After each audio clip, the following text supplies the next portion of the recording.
Good evening students. ನನ್ನ ಹೆಸರು ಶಿವಕುಮಾರ್ ಸೂರ್ಯವಂಶಿ. ನಾನು ನಿಮ್ಮ ಸಮಾಜ ಶಿಕ್ಷಕ. ಇವಾಗ ನಾವು ಭಾಗ 2ರಲ್ಲಿ ಸಮಾಜ ಅಧ್ಯಯನ ಭಾಗ 2ರಲ್ಲಿ 18ನೇ ಅಧ್ಯಾಯ ಅಂದರೆ ಸ್ವಾತಂತ್ರ್ಯ ಸಂಗ್ರಾಮ ಅಧ್ಯಾಯವನ್ನು ನಾವು ಅಭ್ಯಾಸ ಮಾಡ್ತಾ ಇದ್ದೇವೆ. ಸ್ವಾತಂತ್ರ್ಯ ಸಂಗ್ರಾಮದ ವಿಷಯವಾಗಿ ನಾವು ಅಭ್ಯಾಸ ಮಾಡುತ್ತಿರುವಾಗ ಹಲವು ವಿಷಯಗಳ ಬಗ್ಗೆ ನಾವು ಕಳೆದ 4-5 ಕ್ಲಾಸಸ್ನಲ್ಲಿ ಓದ್ತಾ ಬರ್ತಾ ಇದ್ದೀವಿ. ಸ್ವಾತಂತ್ರ್ಯ ಹೋರಾಟದ ಅನೇಕ ಘಟ್ಟಗಳಾದಂತಹ ಮಂದಗಾಮಿಗಳು, ಆಮೇಲೆ ತೀವ್ರಗಾಮಿಗಳು, ಕ್ರಾಂತಿಕಾರಿಗಳು, ಗಾಂಧಿಯುಗ, ಅಸಹಕಾರ ಚಳವಳಿ, ಖಿಲಾಫತ್ ಚಳವಳಿ, ದುಂಡು ಮೇಜಿನ ಪರಿಷತ್, ಹೀಗೆ ಅನೇಕ ಹಂತಗಳನ್ನು ನಾವು ಅಭ್ಯಾಸ ಮಾಡ್ತಾ ಬರ್ತಾ ಇದ್ದೀವಿ. ಸೊ ವಿದ್ಯಾರ್ಥಿಗಳೇ, ಈಗ ನಾವು 2ನೇ ದುಂಡು ಮೇಜಿನ ಪರಿಷತ್ ಬಗ್ಗೆ ನಾವು ಅಭ್ಯಾಸ ಮಾಡುವರಾಗಿದ್ದೀವಿ. 2ನೇ ದುಂಡು ಮೇಜಿನ ಪರಿಷತ್ತು. ಈ 2ನೇ ದುಂಡು ಮೇಜಿನ ಪರಿಷತ್ತನ್ನು ಯಾಕೆ ನಡೀತು ಮತ್ತು ಇದು ಏನಾಯಿತು ಮುಂದೆ ಅನ್ನೋದ್ರ ಬಗ್ಗೆ ನಾವೀಗ ಸವಿವರವಾಗಿ ಅಭ್ಯಾಸ ಮಾಡುವರಾಗಿದ್ದೇವೆ. 2ನೇ ದುಂಡು ಮೇಜಿನ ಸಮಾವೇಶದಲ್ಲಿ ಅಂಬೇಡ್ಕರ್ ಅವರು ಅಸ್ಪೃಶ್ಯರಿಗೆ ಪ್ರತ್ಯೇಕ ಮತಕ್ಷೇತ್ರಗಳನ್ನು ನೀಡುವ ಪ್ರಸ್ತಾಪ ಮುಂದಿಟ್ಟಿದ್ದರು. ಏನಾಗ್ತಾ ಇತ್ತು ಇಲ್ಲಿ? ಮೊದಲನೇ ದುಂಡು ಮೇಜಿನ ಪರಿಷತ್ತು ಯಾವ ಒಂದು ಒಪ್ಪಂದ ಪ್ರಕಾರ ಮುಗಿದಿತ್ತು? ಗಾಂಧಿ ಮತ್ತು ಇರ್ವಿನ್ ಇವರಿಬ್ಬರ ಮಧ್ಯದ ಒಂದು ಒಪ್ಪಂದ ಪ್ರಕಾರ ನಾವು ಮೊದಲನೇ ದುಂಡು ಮೇಜಿನ ಪರಿಷತ್ತವನ್ನು ಅಲ್ಲಿ ಗಾಂಧಿ ಇರ್ವಿನ್ ಒಪ್ಪಂದ ಅಂತೇಳಿ ನಾವು ಕರೆಯುವರಾಗಿದ್ದೇವೆ. ಅಲ್ಲಿ ಆ ಒಂದು ಒಪ್ಪಂದ ಮುಕ್ತಾಯಗೊಂಡಿತ್ತು. ಈಗ 2ನೇ ದುಂಡು ಮೇಜಿನ ಪರಿಷತ್ಗೆ ಕರೆ ಕೊಟ್ಟಾಗ ಅದರಲ್ಲಿ ಗಾಂಧೀಜಿಯವರು ಭಾಗವಹಿಸಲಿಲ್ಲ. ಬದಲಾಗಿ ಅಂಬೇಡ್ಕರ್ ಅವರು ಈ ಒಂದು 2ನೇ ದುಂಡು ಮೇಜಿನ ಸಭೆಯಲ್ಲಿ ಭಾಗವಹಿಸಿ ಅವ್ರು ಏನು ಬೇಡಿಕೆ ಇಟ್ಟಿದ್ದಾರೆ ಅಂದರೆ, ನಾವು ಅಸ್ಪೃಶ್ಯರಿಗೆ ಅಂದರೆ ದಲಿತರಿಗೆ, ದೇಶದಲ್ಲಿ ಹಿಂದುಳಿದಂಥ ಎಲ್ಲ ಸಮಾಜಕ್ಕೆ, ಎಲ್ಲ ದಲಿತರಿಗೆ ನಮಗೆ ಪ್ರತ್ಯೇಕವಾದಂತಹ ಸೀಟುಗಳು, ಪ್ರತ್ಯೇಕವಾದಂತಹ ನಮಗೆ ಮತಕ್ಷೇತ್ರಗಳು ಬೇಕು ಅಂಥೇಳಿ ಅವರು ಆಗ್ರಹವನ್ನು ಮಾಡ್ತಾ ಇದ್ದರು ಬ್ರಿಟಿಷ್ ಸರ್ಕಾರಕ್ಕೆ. ನೋಡಿ, ಅದೇ ಕೊಟ್ಟಿದ್ದಾರೆ, ಪ್ರತ್ಯೇಕವಾದಂಥ ಮತಕ್ಷೇತ್ರಗಳು ಬೇಕಂತ ಹೇಳ್ತಾ ಇದ್ರು ಅವರು. ಅಸ್ಪೃಶ್ಯರಿಗೆ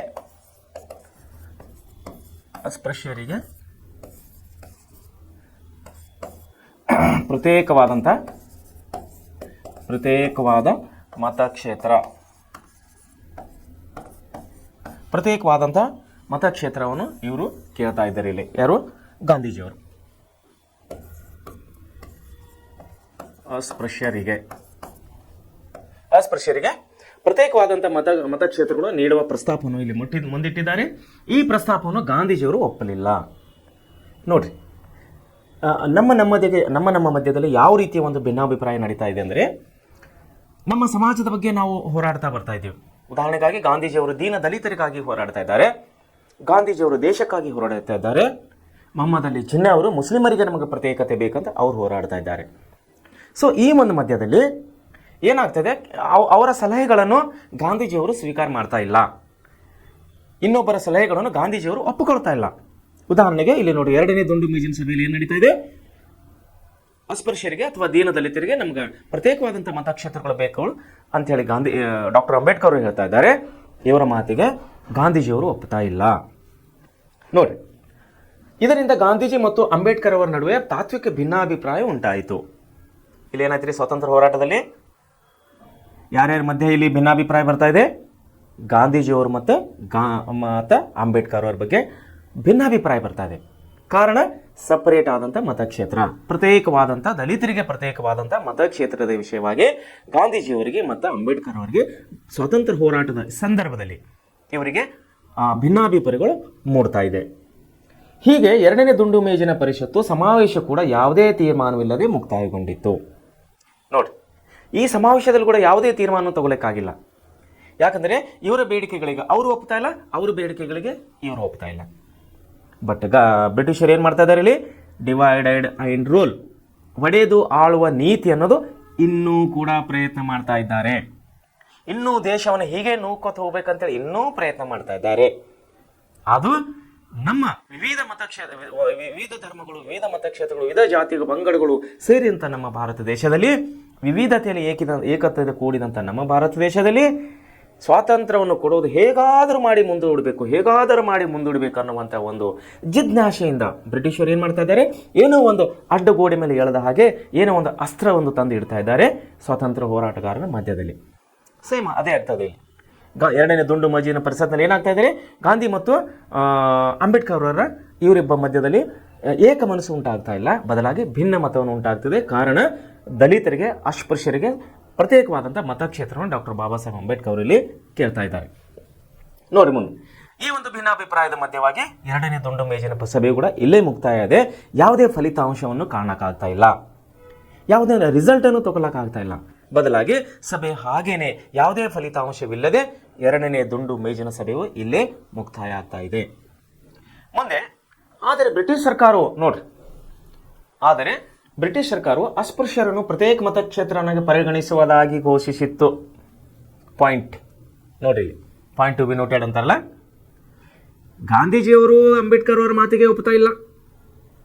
ಹೀಗಾಗಿ ಗಾಂಧೀಜಿಯವರಿಗೆ ಮತ್ತು ಅಂಬೇಡ್ಕರ್ ಅವರಿಗೆ ಭಿನ್ನಾಭಿಪ್ರಾಯ ಬಂದು ದುಂಡು ಮೇಜಿನ ಅಂದ್ರೆ ಎರಡನೇ ದುಂಡು ಮೇಜಿನ ಸಭೆಯಲ್ಲಿ ಮುಕ್ತಾಯ ಆಗ್ತಾ ಇದ್ದರೆ ಬ್ರಿಟಿಷರು ಏನ್ ಮಾಡ್ತಾ ಇದ್ದಾರೆ, ಅಂಬೇಡ್ಕರ್ ಅವರೇ ಕರೆಸಿ ಮಾತಾಡಿ ನಿಮ್ಮ ಒಂದು ಬೇಡಿಕೆಯನ್ನು ನಾವು ಒಪ್ಪುತ್ತೀವಿ, ನಿಮ್ಮ ಒಂದು ನ್ಯಾಯಯುತವಾದಂಥ ಬೇಡಿಕೆಗೆ ನಾವು ಸಹಮತಿ ಇದ್ದೀವಿ, ನಮ್ಮ ಅದಕ್ಕೆ ಸಪೋರ್ಟ್ ಇದೆ, ನಮ್ಮ ಅದಕ್ಕೆ ಬೆಂಬಲ ಇದೆ ಅಂತೇಳಿ ಗಾಂಧೀಜಿಯವರ ಅಂಬೇಡ್ಕರ್ ಅವರ ಬೇಡಿಕೆಗೆ ಬ್ರಿಟಿಷರು ಒಪ್ಪುತ್ತಾ ಇದ್ದಾರೆ. ನೋಡ್ರಿ ಮುಂದೆ. ಹೀಗಾಗಿ ಆದರೆ ಬ್ರಿಟಿಷ್ ಸರ್ಕಾರ ಅಸ್ಪೃಶ್ಯರನ್ನು ಪ್ರತ್ಯೇಕ ಮತಕ್ಷೇತ್ರಗಳನ್ನು ಪರಿಗಣಿಸುವುದಾಗಿ ಘೋಷಿತವನು. ಇದನ್ನು ವಿರೋಧಿಸಿ ಮಹಾತ್ಮ ಗಾಂಧೀಜಿಯವರು ಅಮರಣ ಅಂತ ಸತ್ಯಾಗ್ರಹನ ಆರಂಭಿಸಿದರು. ನೋಡ್ರಿ ಯಾವ ರೀತಿ ನಮ್ಮ ಮಧ್ಯೆ ಇವರು ಜಗಳವನ್ನು ಹಚ್ತಾ ಇದ್ದಾರೆ ಬ್ರಿಟಿಷರು. ಅಂಬೇಡ್ಕರ್ ಅವರು ಹೇಳಿದ ಮಾತಿಗೆ ಗಾಂಧೀಜಿಯವರು ಒಪ್ತಾ ಇಲ್ಲ.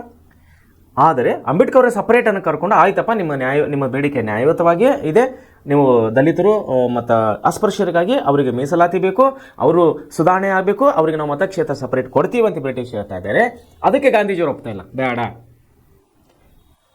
ಪ್ರತ್ಯೇಕವಾದಂಥ ಮತಕ್ಷೇತ್ರಗಳು ಬೇಡ, ಸಪರೇಟ್ ರಿಸರ್ವೇಷನ್ ಬೇಡ ಅಂಥೇಳಿ ಗಾಂಧೀಜಿಯವರು ಏನು ಮಾಡ್ತಾ ಇದ್ದಾರೆ, ಬ್ರಿಟಿಷರ ಮಾತಿಗೆ ಅಂಬೇಡ್ಕರ್ ಅವರ ಮಾತಿಗೆ ಒಪ್ಪುತ್ತಾ ಇದ್ದ.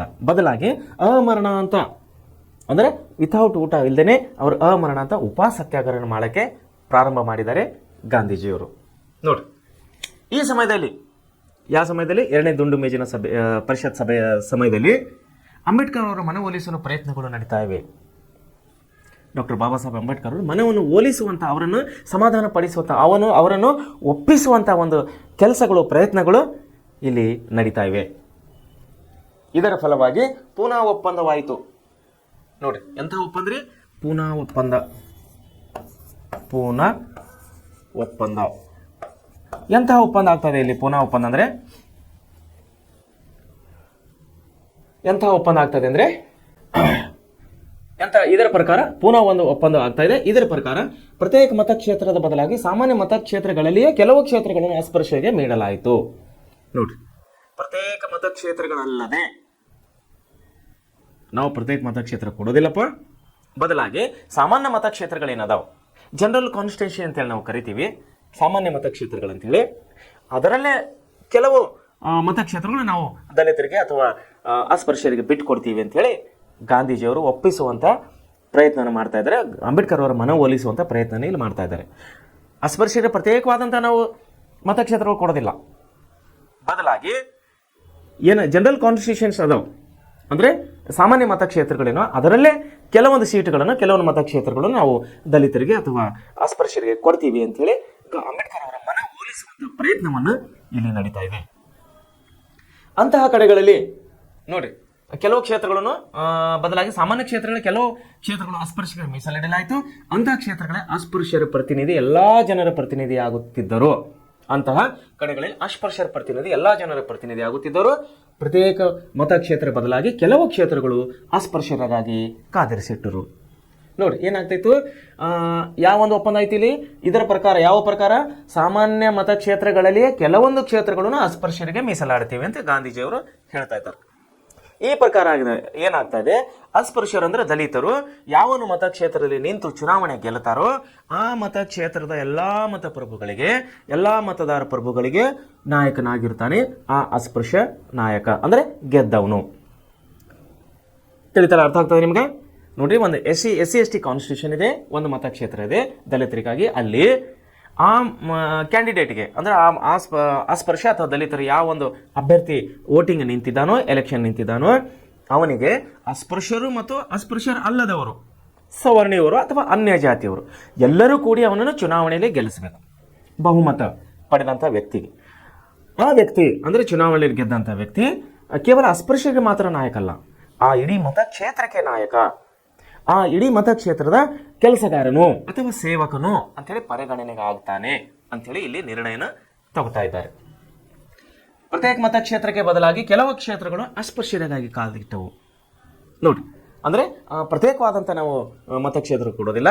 ಸಾಮಾನ್ಯ ಮತಕ್ಷೇತ್ರಗಳೇ ಕೆಲವೊಂದು ಕ್ಷೇತ್ರಗಳನ್ನು ನಾವು ಅಸ್ಪೃಶ್ಯರಿಗಾಗಿ ಅಥವಾ ದೀನದಲಿತರಿಗಾಗಿ ನಾವು ಮೀಸಲಿಡ್ತೀವಿ ಅಂತೇಳಿ ಗಾಂಧೀಜಿಯವರು ಇಲ್ಲಿ ಒಪ್ಕೋತಾ ಇದ್ದಾರೆ. ಬ್ರಿಟಿಷ್ ಸರ್ಕಾರವು ಕೇಂದ್ರದಲ್ಲಿ ಒಕ್ಕೂಟ ಸ್ವರೂಪದ ಸರ್ಕಾರ, ರಾಜ್ಯಗಳಲ್ಲಿ ಪ್ರಾಂತೀಯ ಸರ್ಕಾರವನ್ನು ರಚಿಸಲು ಸೂಚಿಸಿತ್ತು. ನೋಡಿ, ಬ್ರಿಟಿಷ್ ಸರ್ಕಾರ ಏನು ಮಾಡ್ತಾ ಇದ್ದಾರೆ ಇಲ್ಲಿ? ಒಂದು ಕೇಂದ್ರ ಸರ್ಕಾರ, ಇನ್ನೊಂದು ಪ್ರಾಂತೀಯ ಅಥವಾ ರಾಜ್ಯ ಸರ್ಕಾರ, ಒಂದು ರಾಜ್ಯ ಸರ್ಕಾರ. ಈ ಎರಡು ಸರ್ಕಾರಗಳನ್ನು ರಚನೆ ಮಾಡಲಿಕ್ಕೆ ಬ್ರಿಟಿಷರು ಒಂದು ಸಲಹೆ ಅಥವಾ ಇದೊಂದು ಸೂಚನೆಗಳನ್ನು ಕೊಡ್ತಾ ಇದ್ದಾರೆ ನಮ್ಮ ಭಾರತದ ನಾಯಕರಿಗೆ ಅಥವಾ ಸ್ವತಂತ್ರ ಹೋರಾಟಗಾರರಿಗೆ. ಏನು ಕೊಡ್ತಾ ಇದ್ದಾರೆ ನೋಡ್ರಿ, ಬ್ರಿಟಿಷ್ ಏನು ಮಾಡ್ತಾ ಇದ್ದಾರೆ? ಬ್ರಿಟಿಷ್ ಸರ್ಕಾರವು ಕೇಂದ್ರದಲ್ಲಿ ಒಕ್ಕೂಟ ಸ್ವರೂಪದ ಸರ್ಕಾರ ಇರಬೇಕು, ದೇಶದಲ್ಲಿ ಒಂದು ಸರ್ಕಾರ. ಆಮೇಲೆ ವಿವಿಧ ಪ್ರಾಂತಗಳು, ಅಂದರೆ ನಮ್ಮ ದೇಶವು ಅವತ್ತಿನ ಕಾಲದಲ್ಲಿ ವಿವಿಧ ಪ್ರಾಂತೀಯ ಸಭೆಗಳಾಗಿ ವಿವಿಧ ಪ್ರಾಂತೀಯ ರಾಜ್ಯಗಳಲ್ಲಿ ಹಂಚಿ ಹೋಗಿತ್ತದು. ಅಂತಹ ಒಂದು ಪ್ರಾಂತಗಳನ್ನ ಏನು ಮಾಡಿದ್ರು ಇವರು? ರಾಜ್ಯಗಳಂತೇಳಿ ಕನ್ಸಿಡರ್ ಮಾಡಿ, ರಾಜ್ಯಗಳಂತೇಳಿ ಪರಿಗಣನೆ ಮಾಡಿ, ರಾಜ್ಯಗಳಲ್ಲಿ ಪ್ರಾಂತೀಯ ಸರ್ಕಾರವನ್ನು, ಸ್ಥಳೀಯ ಸರ್ಕಾರವನ್ನು ರಚಿಸಲಿಕ್ಕೆ ಸೂಚನೆ ಕೊಡ್ತಾರೆ ಬ್ರಿಟಿಷ್ ಸರ್ಕಾರ. ಈ ಹಿನ್ನೆಲೆಯಲ್ಲಿ ಮೂರನೇ ದುಂಡು ಮೇಜಿನ ಪರಿಷತ್ತಿನ ಸಮಾವೇಶವನ್ನು 1932ರಲ್ಲಿ ಕರೆಯಿದರು. ನೋಡಿ, 1932ರಲ್ಲಿ ಮೂರನೇ ದುಂಡು ಮೇಜಿನ ಪರಿಷತ್ತನ್ನು ಕರೀತಾ ಇದ್ದಾರೆ. ಇಲ್ಲಿ ದುಂಡು ಮೇಜಿನ ಸಭೆ ಅಥವಾ ಪರಿಷತ್ತನ್ನು ಇಲ್ಲಿ ಕರೀತಾ ಇದ್ದಾರೆ 1932ರಲ್ಲಿ. ಸರ್ಕಾರವು ಪ್ರಸ್ತಾಪಿಸಿದ ವ್ಯವಸ್ಥೆಯನ್ನು ಧಿಕ್ಕರಿಸಿ ಸರ್ಕಾರವು ಯಾವ ಸರ್ಕಾರ? ಬ್ರಿಟಿಷ್ ಸರ್ಕಾರ ಪ್ರಸ್ತಾವನೆ ಕೊಟ್ಟಿದ್ದಾನೆ. ಒಂದು ಕೇಂದ್ರ ಸರ್ಕಾರ, ಒಂದು ರಾಜ್ಯ ಸರ್ಕಾರ ಅಥವಾ ಸ್ಥಳೀಯ ಸರ್ಕಾರ ಮಾಡಿಕೊಡಿ ಅಂತೇಳಿ ಬ್ರಿಟಿಷ್ ಸರ್ಕಾರ ಇವರಿಗೇನು ಪ್ರಸ್ತಾವನೆ ಕೊಟ್ಟಿದೆ, ಇದನ್ನು ಏನು ಮಾಡ್ತಾ ಇದ್ದಾರೆ? ನಮ್ಮ ಹೋರಾಟಗಾರರು ಧಿಕ್ಕರಿಸ್ತಾ ಇದ್ದಾರೆ. ಬೇಡ, ನಮ್ಗೆ ಅಂಥ ಸಿಸ್ಟಮ್ ಬೇಡ, ಆ ಪದ್ಧತಿ ನಮಗೆ ಬೇಡ ಅಂಥೇಳಿ ಈ ನಮ್ಮ ಹೋರಾಟಗಾರರು ಪ್ರತಿಭಟನೆ ಏನು ಮಾಡ್ತಾ ಇದ್ದಾರೆ? ವಿರೋಧನ ಮಾಡ್ತಾ ಇದ್ದಾರೆ. ನೋಡಿ, ಈ ಹಿನ್ನೆಲೆಯಲ್ಲಿ ಮೂರನೇ ದುಂಡು ಮೇಜಿನ ಸಭೆಯನ್ನು ಸಮಾವೇಶವನ್ನು 1932ರಲ್ಲಿ ಕರೆದು ಅಲ್ಲಿ ಏನು ಮಾಡ್ತಾ ಇದ್ದಾರೆ? ಸರ್ಕಾರವು ಪ್ರಸ್ತಾಪಿಸಿದ ವ್ಯವಸ್ಥೆಯನ್ನು ಧಿಕ್ಕರಿಸಿ ಕಾಂಗ್ರೆಸ್ ಸಮಾವೇಶದಲ್ಲಿ ಭಾಗವಹಿಸಲಿಲ್ಲ. ಏನು 1932ರ ಮೂರನೇ ದುಂಡು ಮೇಜಿನ ಸಭೆಯನ್ನು ಕರೆದಿರಲ್ಲ, ಅವರ ಪ್ರಸ್ತಾವನೆಗೆ ನಮ್ಮ ಸ್ವತಂತ್ರ ಹೋರಾಟಗಾರರು ಧಿಕ್ಕಾರ ಮಾಡ್ತಾ ಇದ್ದಾರೆ. ಇಲ್ಲ, ನಾವು ಇದಕ್ಕೆ ಒಪ್ಪೋದಿಲ್ಲ ಅಂಥೇಳಿ ಅವ್ರು ಏನು ಮಾಡ್ತಾ ಇದ್ದಾರೆ? ಮೂರನೇ ದುಂಡು ಮೇಜಿನ ಸಭೆಯಲ್ಲೂ ಕೂಡ ಕಾಂಗ್ರೆಸ್ ನಾಯಕರು ಯಾರೂ ಭಾಗವಹಿಸ್ತಾ ಇಲ್ಲ. ಯಾಕಂದರೆ ಅವರ ಪ್ರಸ್ತಾವನೆ ಇವರಿಗೆ ಬೇಡ ಆಗಿದೆ. ಕೇಂದ್ರ ಸರ್ಕಾರ ಮತ್ತು ರಾಜ್ಯ ಸರ್ಕಾರ ಅನ್ನುವಂಥ ಪ್ರಸ್ತಾವನೆ ಬೇಡ ಅಂಥೇಳಿ ಇವರು ಆ ಒಂದು ಮೂರನೇ ದುಂಡು ಮೇಜಿನ ಸಭೆಯಲ್ಲಿ 1932 ಜರುಗಿದಂಥ ಸಭೆಯಲ್ಲಿ ಇವರು ಬಹಿಷ್ಕಾರನ ಹಾಕ್ತಾ ಇದ್ದಾರೆ. ಆ ಸಭೆಗೆ ನಮ್ಮ ಕಾಂಗ್ರೆಸ್ ನಾಯಕರು ಅಥವಾ ಹೋರಾಟಗಾರರು, ಭಾರತೀಯ ರಾಷ್ಟ್ರೀಯ ಕಾಂಗ್ರೆಸ್ನ ಹೋರಾಟಗಾರರು ಅದರಲ್ಲಿ ಭಾಗವಹಿಸ್ತಾ ಇಲ್ಲ. ನೋಡಿ, ದುಂಡು ಮೇಜಿನ ಪರಿಷತ್ತುಗಳ ಪರಿಣಾಮವಾಗಿ ದುಂಡು ಮೇಜ ಅಂದರೆ ಎಷ್ಟು ದುಂಡು ಮೇಜಿನ ಪರಿಷತ್ತುಗಳು ಆದ್ರೀಗ? 3 ಆದ್ರಿ. ಒಂದನೇ ದುಂಡು ಮೇಜಿನ ಪರಿಷತ್ ಗಾಂಧಿಯವರ ಒಪ್ಪಂದದ ಮೂಲಕವಾಗಿ ಮುಗಿತು. ಎರಡನೇ ದುಂಡು ಮೇಜಿನ ಪರಿಷತ್ ಅಂಬೇಡ್ಕರ್ ಮತ್ತು ಗಾಂಧೀಜಿಯವರ ಮಧ್ಯದಲ್ಲಿ ನಡೀತಾ ಇದೆ.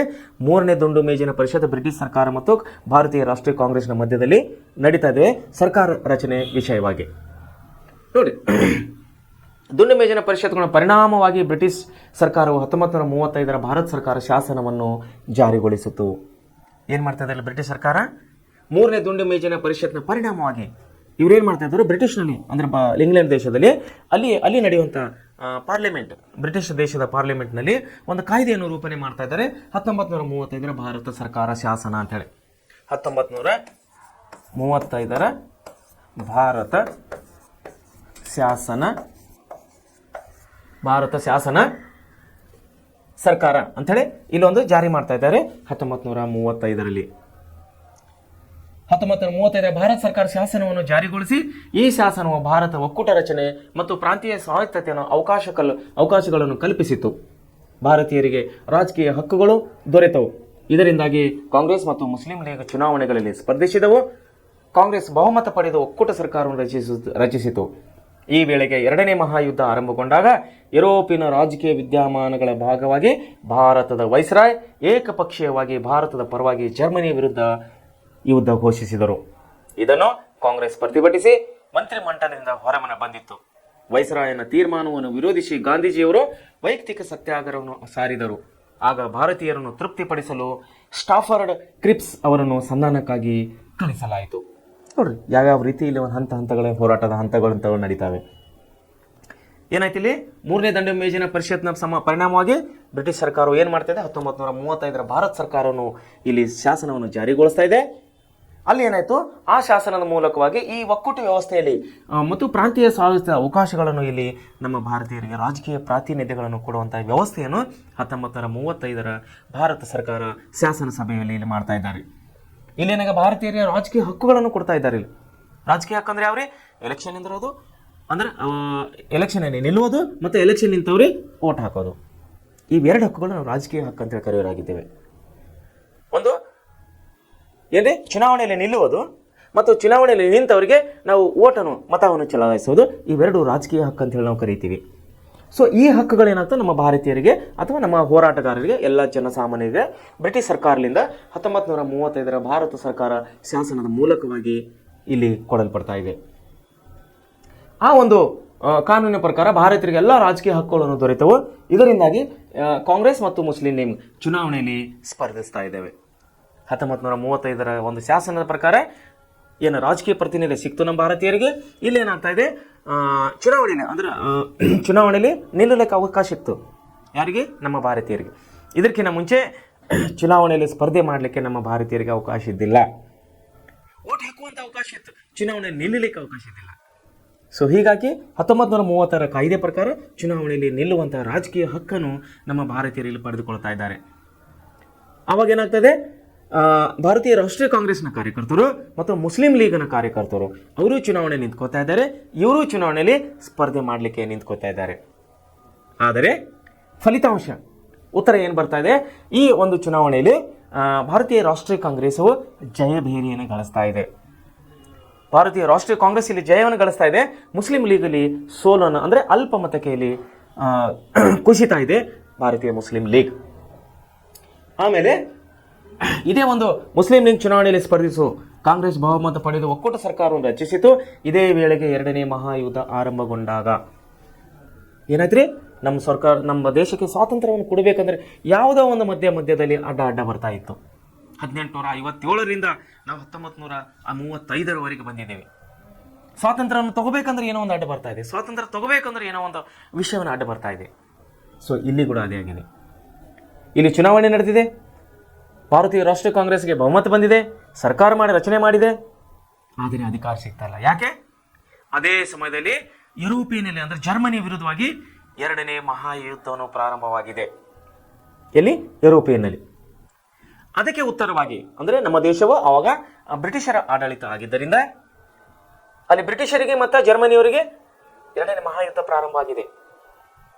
ಪ್ರಾರಂಭ ಆಗಿದ್ದಕ್ಕಾಗಿ ಇಲ್ಲಿದ್ದಂತಹ ಭಾರತದಲ್ಲಿದ್ದಂತಹ ಬ್ರಿಟಿಷ್ ವೈಸ್ರಾಯ್ ಭಾರತದ ಪರವಾಗಿ ಅಂದರೆ ಬ್ರಿಟಿಷದ ಪರವಾಗಿ ಭಾರತವನ್ನು ಕೂಡ ಆ ಜರ್ಮನಿ ಯುದ್ಧದಲ್ಲಿ ಅಂದರೆ 2ನೇ ಮಹಾಯುದ್ಧದಲ್ಲಿ ಜರ್ಮನಿಯ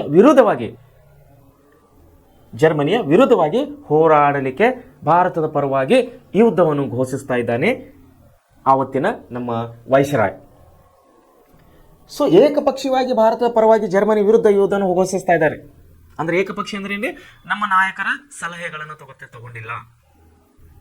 2ನೇ ಮಹಾಯುದ್ಧದಲ್ಲಿ ಭಾರತವನ್ನು ಪ್ರತಿನಿಧಿಸ್ತದೆ ಅಂಥೇಳಿ ನಮ್ಮ ಭಾರತೀಯ ನಾಯಕರು ಅಂದರೆ ಭಾರತೀಯ ರಾಷ್ಟ್ರೀಯ ಕಾಂಗ್ರೆಸ್ನ ನಾಯಕರು ಮತ್ತು ಮುಸ್ಲಿಂ ಲೀಗ್ ಆಯಿತು ಮತ್ತು ಜನಸಾಮಾನ್ಯರಾಯಿತು, ನಮ್ಮ ಸೇನೆ ಆಯಿತು, ಇವರದ್ದು ಯಾರದೇ ಒಂದು ಒಪಿನಿಯನ್ ತಗೊಳ್ಳಾರದೆ, ಇವರ ಅಭಿಪ್ರಾಯವನ್ನು ಕೇಳಲಾರದೆ ಬ್ರಿಟಿಷ್ ವೈಸ್ರಾಯ್ ಏನು ಮಾಡ್ತಾ ಇದ್ದಾರೆ, ಜರ್ಮನಿ ವಿರುದ್ಧವಾಗಿ ನಮ್ಮ ಭಾರತವು ಕೂಡ ಯುದ್ಧಕ್ಕೆ ಬರ್ತಾ ಇದೆ ಅಂತೇಳಿ ಘೋಷಣೆ ಮಾಡ್ತಾ ಇದ್ದಾರೆ. ಆವಾಗ ಮಹಾತ್ಮ ಗಾಂಧೀಜಿಯವರು ಇದನ್ನು ವಿರೋಧ ವ್ಯಕ್ತಪಡಿಸ್ತಾ ಇದ್ದಾರೆ. ಯಾಕಪ್ಪ, ನಾವ್ಯಾಕೆ ಬರೋದು, ನಿಮ್ಮ ಪರವಾಗಿ ಯುದ್ಧಕ್ಕೆ ನಾವ್ಯಾಕೆ ಬರೋದು? ಬ್ರಿಟಿಷರ ಪರವಾಗಿ ಯುದ್ಧ ಮಾಡಲಿಕ್ಕೆ ಭಾರತೀಯ ಸೈನಿಕರು, ಭಾರತೀಯ ಸೇನಾನಿಗಳು ನಾವೇಕೆ ಬರೋದು? ಆ ಯುದ್ಧದಲ್ಲಿ ನಾವೇಕೆ ಸಾಯೋದು? ಯುದ್ಧ ಅಂದ್ರೆ ಸರ್ವೇ ಸಾಮಾನ್ಯಲ್ಲ, ಯಾರು ಸಾಯ್ತಾರೆ ಹೇಳೋಕ್ಕಾಗಲ್ಲ, ಹೌದಲ್ರಿ? ಯುದ್ಧದಲ್ಲಿ ಯಾರು ಸಾಯ್ತಾರೆ ಅನ್ನೋದು ಹೇಳೋಕ್ಕಾಗತ್ತೆ? ನೋ. ಸೊ ಅದೇ ಒಂದು ಸಿಚುವೇಶನ್ ಇಲ್ಲಿ ಬರ್ತಾ ಇದೆ ಗಾಂಧೀಜಿಯವರಿಗೆ. ಜರ್ಮನಿ ವಿರುದ್ಧವಾಗಿ ಹೋರಾಡಲಿಕ್ಕೆ, ಜರ್ಮನಿ ಯಾರು ನಾಜಿ ಹಿಟ್ಲರ್ ಪಕ್ಷದ ವಿರುದ್ಧವಾಗಿ ಹೋರಾಡಲಿಕ್ಕೆ 2ನೇ ಮಹಾಯುದ್ಧ ಪ್ರಾರಂಭ ಆಗಿತ್ತು. ಅದರಲ್ಲಿ ನಾವು ಭಾಗವಹಿಸುವುದಿಲ್ಲ ಅಂಥೇಳಿ ಭಾರತೀಯ ರಾಷ್ಟ್ರೀಯ ಕಾಂಗ್ರೆಸ್ ಸ್ವತಂತ್ರ ಚಳವಳಿ ನೇತಾರರು, ಹೋರಾಟಗಾರರು ಇನ್ಕ್ಲೂಡಿಂಗ್ ಗಾಂಧೀಜಿ ಅಂದರೆ ಗಾಂಧೀಜಿಯನ್ನು ಒಳಗೊಂಡ ತಂಡವು ಈ ವೈಸ್ರಾಯ್ ಅವರ ನೀತಿಯನ್ನು ವಿರೋಧ ಮಾಡ್ತಾ ಇದೆ. ಏಕಪಕ್ಷೀಯವಾಗಿ ತೆಗೆದುಕೊಂಡ ವಿರೋಧಕ್ಕೆ ಅವರು ವಿರುದ್ಧವನ್ನು ಘೋಷಿಸ್ತಾ ಇದ್ದಾರೆ. ಯುದ್ಧವನ್ನು ಘೋಷಿಸಿದ ವೈಸ್ರಾಯ್ಗೆ ವಿರೋಧವನ್ನು ಮಾಡ್ತಾ ಇದ್ದಾರೆ. ನಮ್ಮ ನಾಯಕರು. ಸೊ ಇದನ್ನು ಕಾಂಗ್ರೆಸ್ ಪ್ರತಿಭಟನೆ ಮಾಡಿಸ್ತಾ ಇದೆ. ಪ್ರತಿಭಟನೆ ಮಾಡಿ ವಿರೋಧ ಮಾಡಿ ಮಂತ್ರಿಮಂಡಲದಿಂದ ಹೊರಗಡೆ ಬರ್ತಾ ಇದೆ. ಮಂತ್ರಿಮಂಡಲದಿಂದ ಹೊರಗೆ ಬಂತು. ವೈಸ್ರಾಯನ ತೀರ್ಮಾನವನ್ನು ವಿರೋಧಿಸಿ ಗಾಂಧೀಜಿ ವೈಯಕ್ತಿಕ ಸತ್ಯಾಗ್ರಹನ ಮಾಡ್ತಾ ಇದ್ದಾರೆ ಇಲ್ಲಿ. ಅಂದರೆ ಇಷ್ಟು ದಿವಸ ಏನು ಮಾಡಿದರು, ಎಲ್ಲ ಸ್ವತಂತ್ರ ಹೋರಾಟಗಾರರನ್ನು ತೆಗೆದುಕೊಂಡು ಸತ್ಯಾಗ್ರಹ ಮಾಡ್ತಾ ಇದ್ರು ಗಾಂಧೀಜಿಯವರು ಸ್ವಾತಂತ್ರ್ಯಕ್ಕಾಗಿ. ಆದರೆ ಇಲ್ಲಿ ಎರಡನೇ ಮಹಾಯುದ್ಧದಲ್ಲಿ ನಾವು ಭಾಗವಹಿಸುವುದಿಲ್ಲ ಅಂತೇಳಿ ವೈಯಕ್ತಿಕವಾಗಿ ಅಂದರೆ ಪರ್ಸನಲ್ ಆಗಿ ಅಂದರೆ ಏಕಾಂಗಿಯಾಗಿ ಅಂದರೆ ಒಬ್ಬಂಟಿಯಾಗಿ ಬ್ರಿಟಿಷರ ವಿರುದ್ಧವಾಗಿ ಸತ್ಯಾಗ್ರಹವನ್ನು ಕೂಡ್ತಾ ಇದ್ದಾರೆ ಇಲ್ಲಿ ಗಾಂಧೀಜಿಯವರು. ನೋಡ್ರಿ, ಗಾಂಧೀಜಿಯವರು ವೈಯಕ್ತಿಕವಾಗಿ ಸತ್ಯಾಗ್ರಹನ ಸಾರಿದರು ಇಲ್ಲಿ. ಆಗ ಭಾರತೀಯರನ್ನು ತೃಪ್ತಿಪಡಿಸಲು ಸ್ಟಾಫರ್ಡ್ ಕ್ರಿಪ್ಸ್ ಅವರನ್ನು ಸಂಧಾನಕ್ಕಾಗಿ ಇಲ್ಲಿ ಕಳಿಸ್ತಾ ಇದ್ದಾರೆ.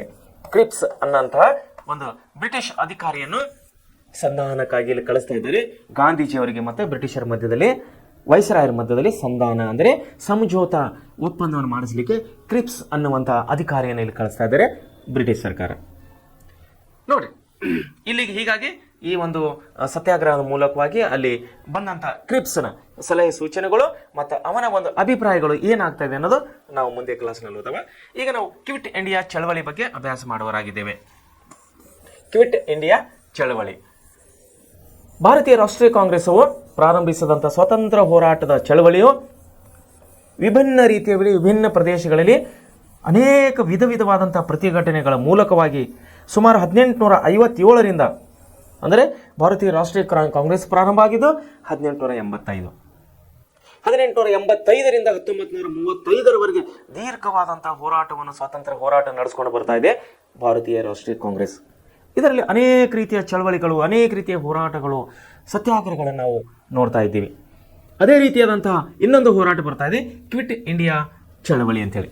ನೋಡಿ, ಕ್ವಿಟ್ ಇಂಡಿಯಾ ಚಳವಳಿ, ಕ್ವಿಟ್